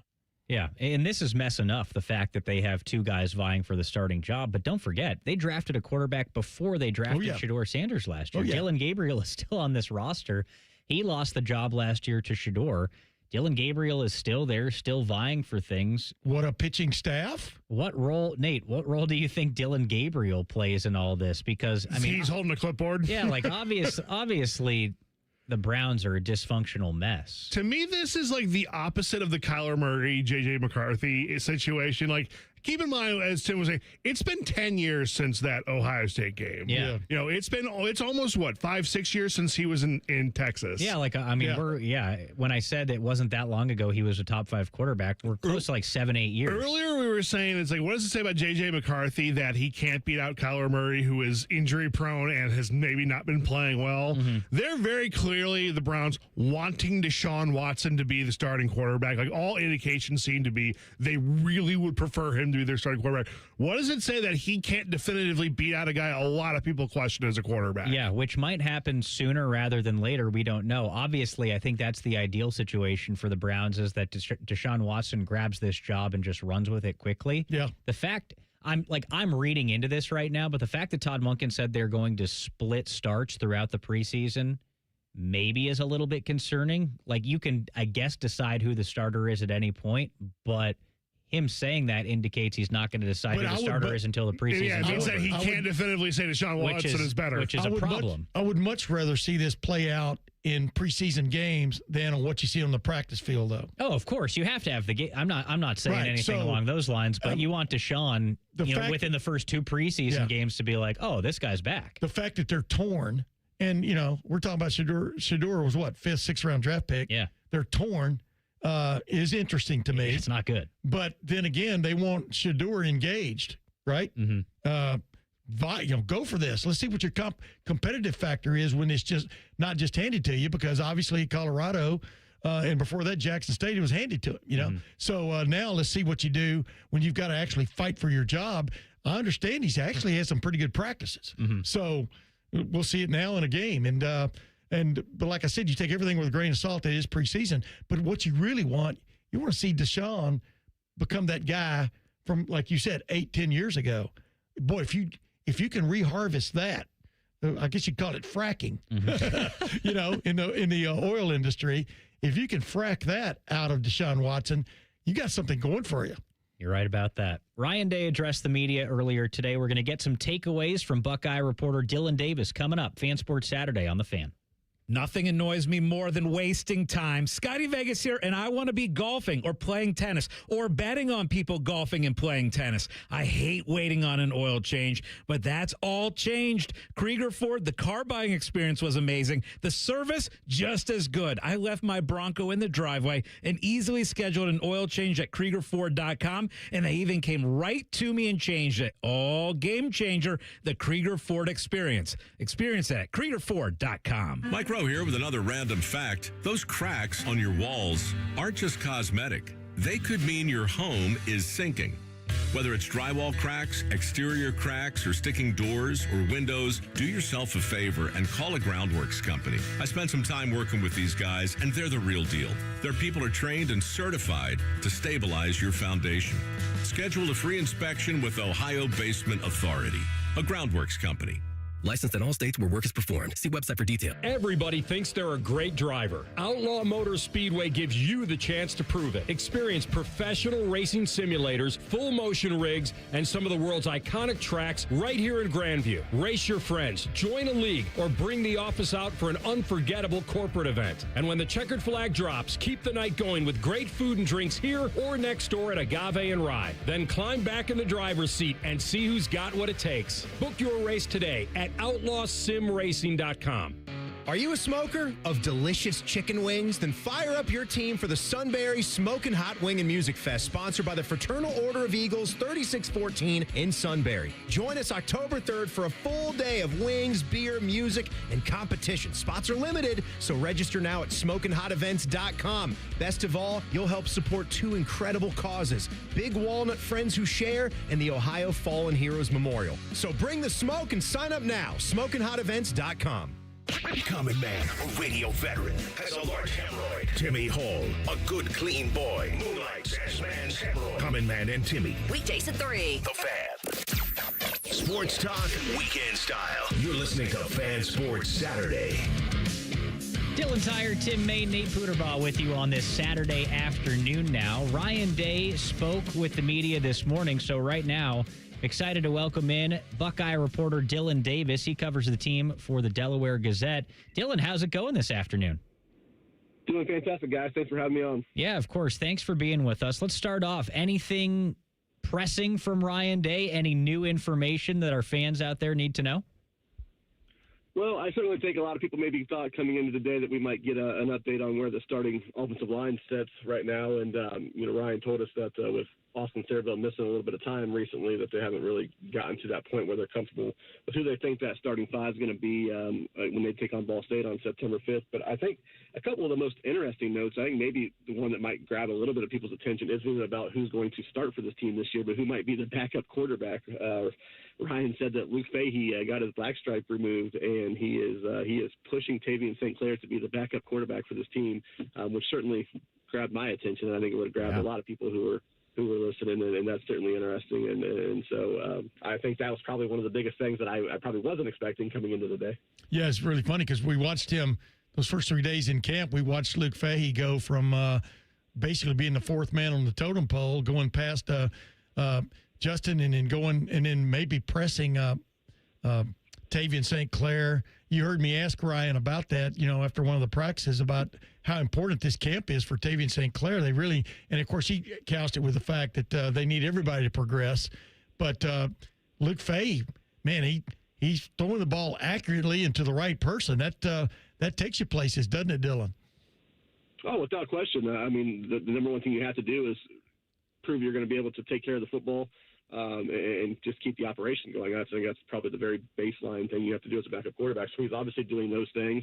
And look, I don't know how much of this says more about Luke Fahey or says that Tavian's maybe not progressing in the ways that they hoped that he would. But either way, Ohio State has to find a backup quarterback they feel comfortable with if he has to go in the game. And if that's Luke Fahey, which it sounds like he's certainly making a push to do that, then so be it. Yeah, and the Austin Searveld situation, I was under the impression he might have gotten popped in the head or something at one point middle of the week. But, the bottom line is they expect him back next week, right? I think Ryan probably told you all that. But I would think by this time next week we're going to have more clarity on that starting offensive line, that number one offensive line, which Ryan wants to name sooner rather than later. Is that right? Yeah, without question. I mean, look, today was the first scrimmage day for Ohio State, so a lot of these position battles and how the step chart shakes out is going to start to kind of play out based off of the film and how they analyze what happened today in that practice. So whether they came in today feeling like they knew who that best five was, I think probably today's scrimmage would have still needed to shake out and the film analyzed before they made that decision. I'm sure it was a great opportunity. I know it was a great opportunity for guys, in Austin's absence to play and show things. So, I would say this it's probably at this point next week, maybe not even at this point next week, but certainly in the next week, you have to feel like they're going to reach that conclusion about who their best five is. Yeah, good opportunity for like Josh Padilla, Gabe Van Sickle, some of those other guys that are battling to maybe be in that guard mix, which I think they feel pretty good. Like Arthur Smith said, he feels really good about those three guys in the middle of the offense, whoever that ends up being, which I think bodes well for the offensive line. Running back wise, I think, the way I'm understanding the way the press conference went, Ryan kind of went out of his way to praise a little bit the way Bo Jackson has taken on the challenge of Isaiah West and Jacoby Jackson, the transfer, in from Florida, the running back. Expand on that a little bit because, a lot of people thought Bo Jackson might have been running second fiddle there at the beginning of camp. Yeah, it's funny how this all always works out, and this is just the way it goes in a place that's just as crazy, about Ohio State football, the way that this community is.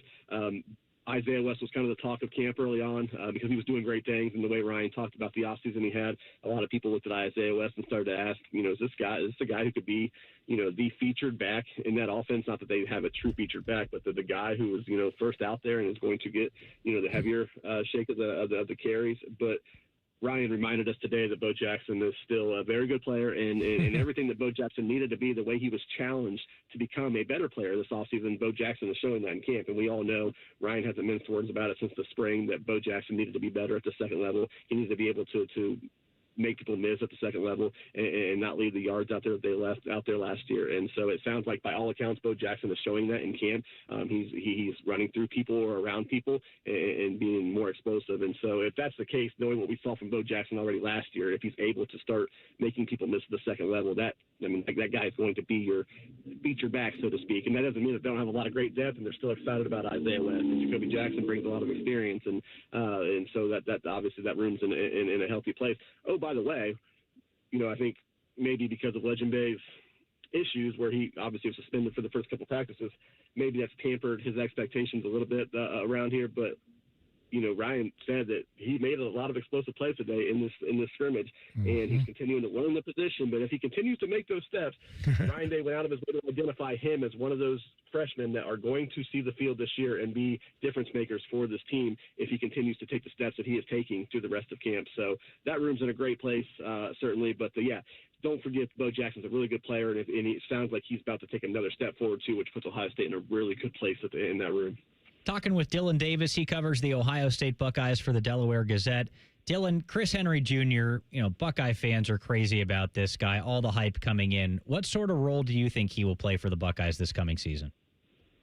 Admittedly, I was a little bit skeptical in the spring that this guy was going to have a significant role in the offense just because of the guys they went out and brought in. And I still don't know what that role looks like. But what I do know is the way Ryan talked about him today as a guy who very clearly does not look like a freshman anymore.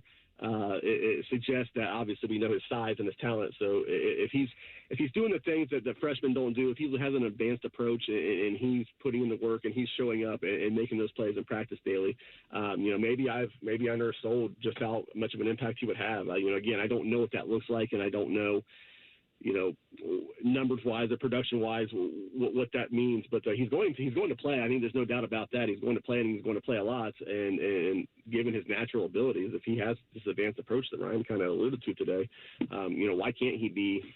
Yeah. I guess why can't he be your second leading receiver on this team? I asked myself that question. I'm very big on Devin McKeon as well, but I asked myself, the way Ryan talks about him and the talent that we know he has at that size, why can't he be your second leading receiver by the end of the year? I don't know if that's the case or not, but again, I ask, why can't he be? And I don't think there's any reason why he can't be.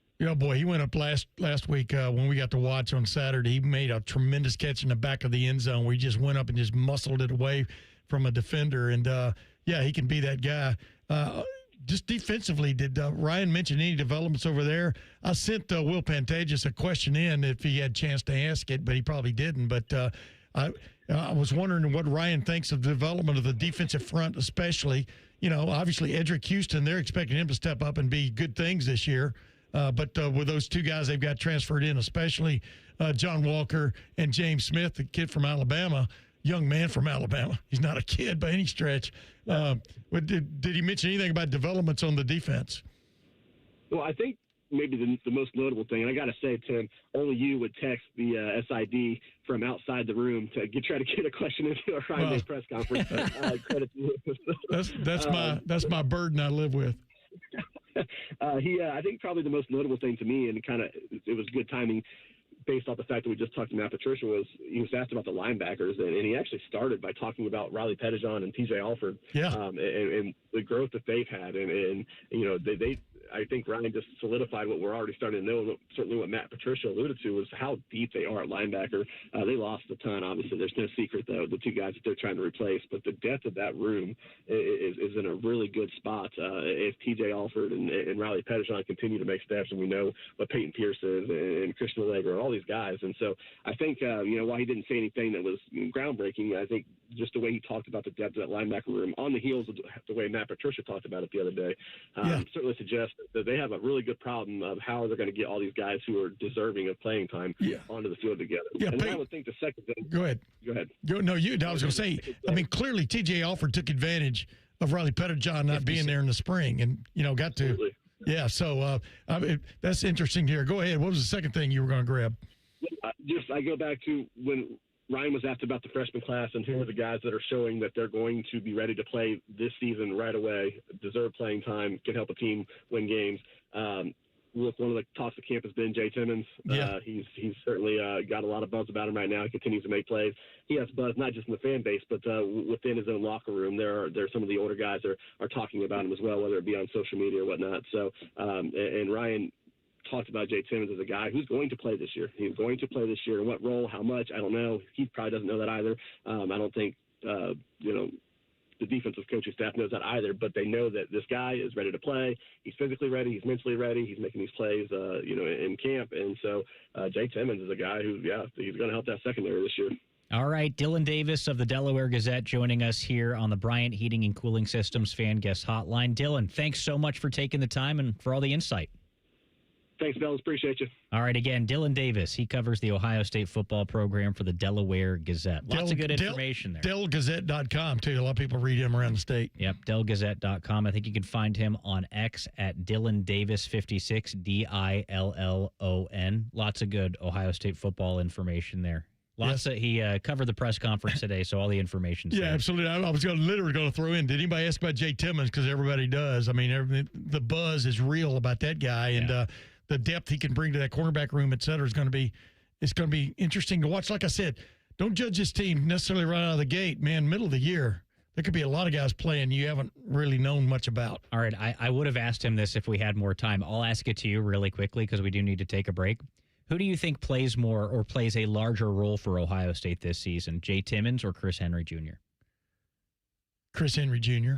You think so? No, yeah, because I think he's going to get his shots. I mean, Jay Timmons might be a third nickel, could play depending on how he comes along because they give him more responsibility, et cetera. But I think Chris Henry Jr. is going to be tested maybe early. All right, the Ohio State football program, the number one team in the coaches poll right now, obviously the favorite to win the national championship if you're going by the rankings. Off the top of your head, which team poses the biggest threat to Ohio State this season? To win it all? Yes. Probably Oregon. All right, you're going to tell us why coming up next here on The Fan.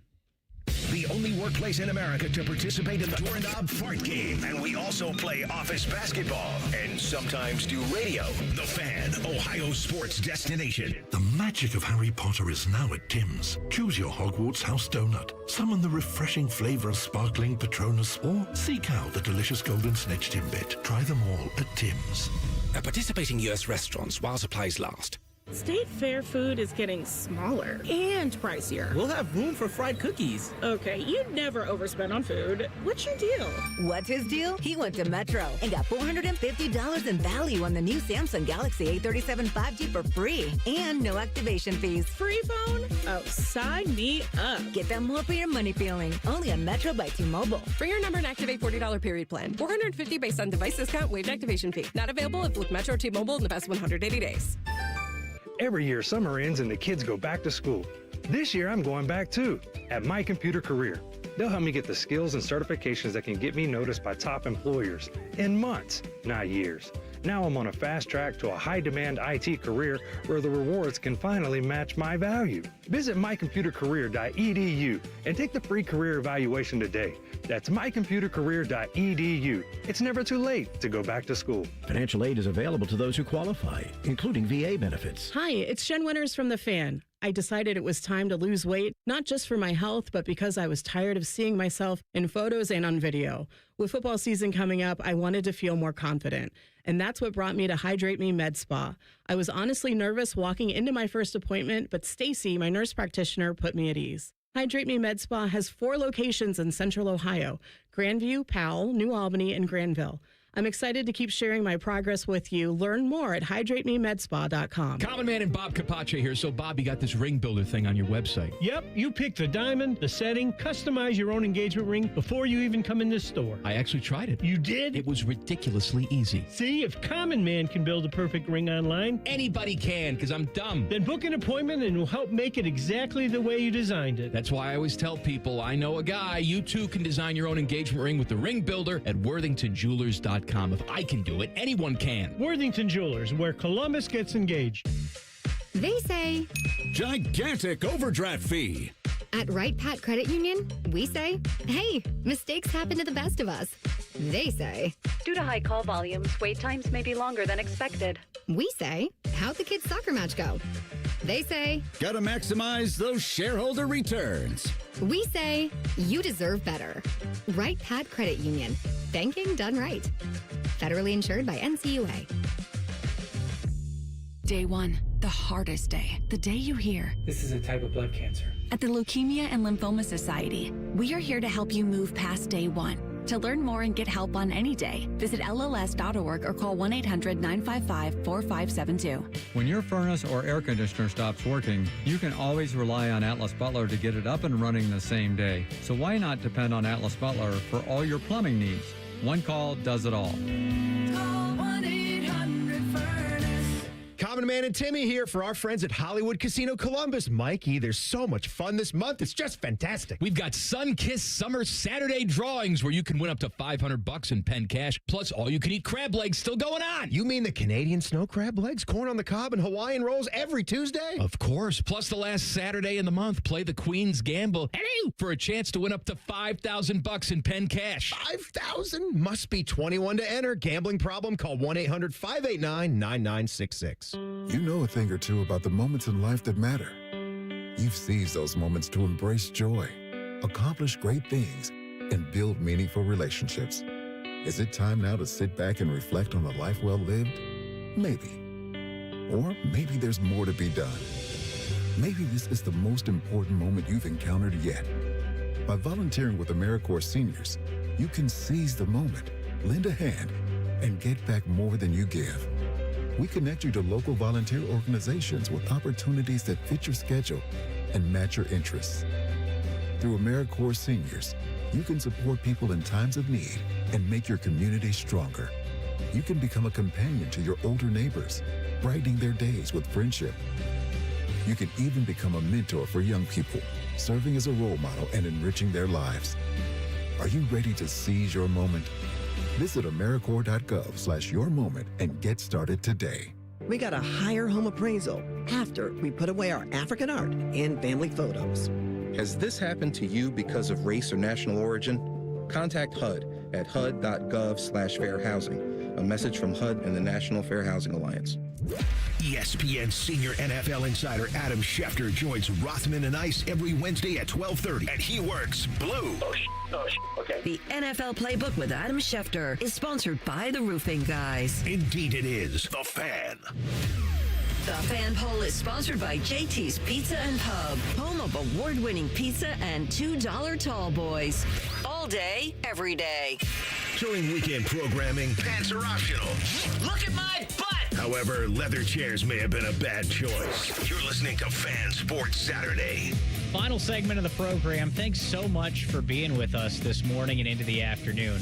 I'm Dillon Tyrer. Tim May is across the desk from me, and our producer is Nate Puderbaugh.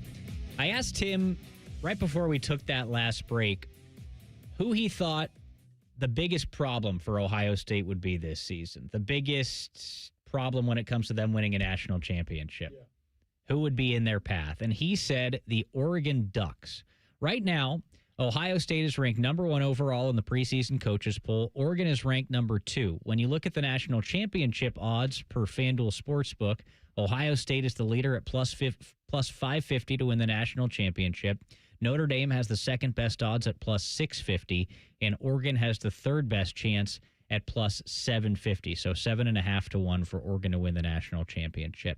Tim, why do you say that Oregon poses the biggest threat to Ohio State this season? Well, number one, for going back to those last odds you just mentioned, they're taking into account that Oregon and Ohio State play on November or whatever it is, the 1st. And so there will be some delineation there. I just think Oregon has an incredibly stacked roster, just like Ohio State does. Just because I say that doesn't mean I think Oregon is going to beat Ohio State.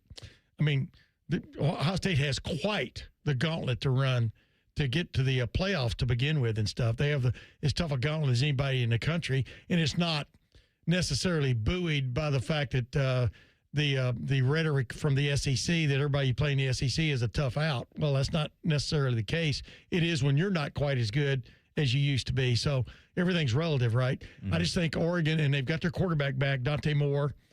A lot of people are more sold on him than I am. I think he's really good, but I think in a couple of games, he showed sort of some problems, in my opinion, last year that I still I like Ohio State and I like Julian Saying, but I just like Oregon's roster. Their defensive front is really good, which you've heard me talk about it earlier in the show today, Dillon. I mean, that sets the table for everything else.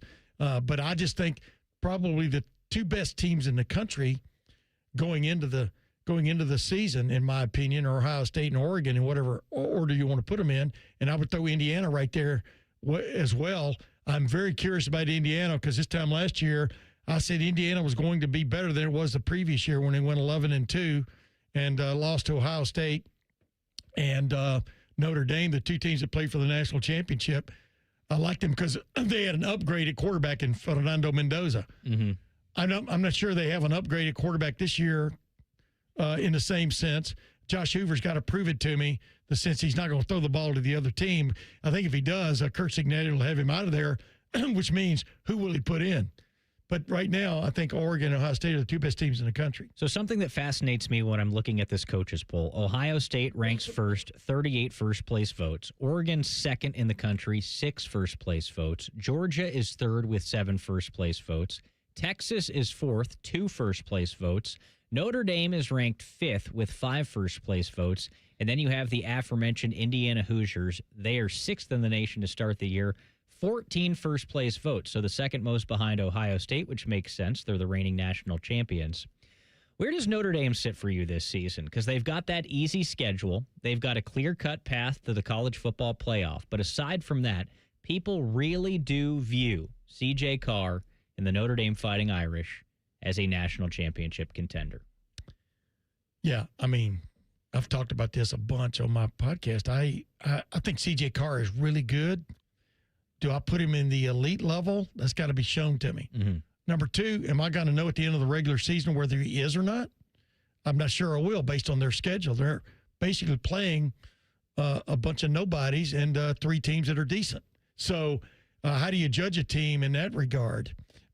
They kind of got what they had coming to them last year from the sense of they lost their first 2 games of the year against probably the 2 best teams they played last year. USC could have beaten them, round down the line. So they got left out of the playoffs because you didn't really play a tough schedule. So, yeah, I'm as curious as anybody about how good Notre Dame really is compared to a really good team. And I don't think you're going to see that until or when or if they make the playoffs. So that's where I stand with Notre Dame. As for Indiana, it's really funny they got that many first-place votes, but then we're 6th. Right. It doesn't make a lot of sense to me. Because a lot of people don't think they're going to repeat what they've been doing. And so those people... How could you doubt them, though? Probably had them 8, 9, or 10 in the country as opposed to like 4, 5, or 6, like, with Ohio State and Oregon. So that makes sense from a poll standpoint. But as we will know, even in general elections and everything else, polls are often wrong. I think Penn State was the number 2 team in the country in the first preseason poll last year by the Associated Press. Yeah. Am I right? No, And by midseason, they were looking for a brand new coach. The one other team that really intrigues me this season, and we've got to get out of here really soon, is LSU. LSU enters the year ranked 13th overall in the coaches poll. They've obviously got the new head coach in Lane Kiffin. They've got a new quarterback in Sam Leavitt, who I think is extremely underrated and coming to LSU. They've got a lot of big transfers coming in. Plenty of unknowns around that roster. Ed Orgeron back doing some things. Yeah, exactly. He's a part of that program again, which I think means good things for them. He's a good vibe guy. Football. LSU is a real wild card for me this season. It's a wild card because, number one, they were horrible on defense the last couple of years. John Gruden at the Ohio State Football Coaches Clinic back in April wasted spared them no shots. When you could throw a shot, we was showing plays up on the big screen, and there's that LSU defense again. Not very good, you know what I mean? Yeah, over and over. That's what they really have to get straightened out. Sam Leavitt, how good's he going to be coming off injury? Mm-hmm. He has shown a lot of moxie, in my opinion. I like him as a quarterback, but can they make it happen instantly? Rarely does that happen. Kurt Cignetti, though, of course, blew that out of the water. But I think LSU is one of those teams that could step up and beat one of those teams in the SEC, or maybe even make it to the SEC championship game. We'll see how it breaks. That could upset other people's apple carts. But you still have to factor in, can Lane Kiffin do something that matters? Well, that's what I was just going to say next, is Lane Kiffin seems to always be able to get the team to that point. But when it comes to taking that next step to get yourself over the threshold, they can't quite do that. They had the opportunity to do it last year at Ole Miss, but he left. I'm not sure he quite has that total team this year to get that done. But I think they will surprise some people. Yeah, I think so too. I think LSU could be very good this season, very good and able to take another step. But I'm with you. I'm not quite sure they're going to be able to do it in that caliber and by the way, game. Speaking of LSU, a similar team, USC. Yes, that's another team. There's a team that's poised now to maybe ruin some people's seasons. Yep. Doesn't mean necessarily they're ready to make a national championship run, but with their schedule, et cetera, hosting both Ohio State and Oregon, those are 2 games to keep an eye on. Halloween night, that'll be a big one for Ohio State out there at the Coliseum. Jaden Maiava and the USC Trojans. Guys, this was so much fun. Tim May, thanks for doing it with me. Nate Puderbaugh, great to talk with you as well. Coming up next, we have the Browns taking on the Bears to open up their preseason. Fan Sports Saturday on The Fan. Bo Bishop is a media legend. We have no idea where the other guys came from. Bishop and Friends.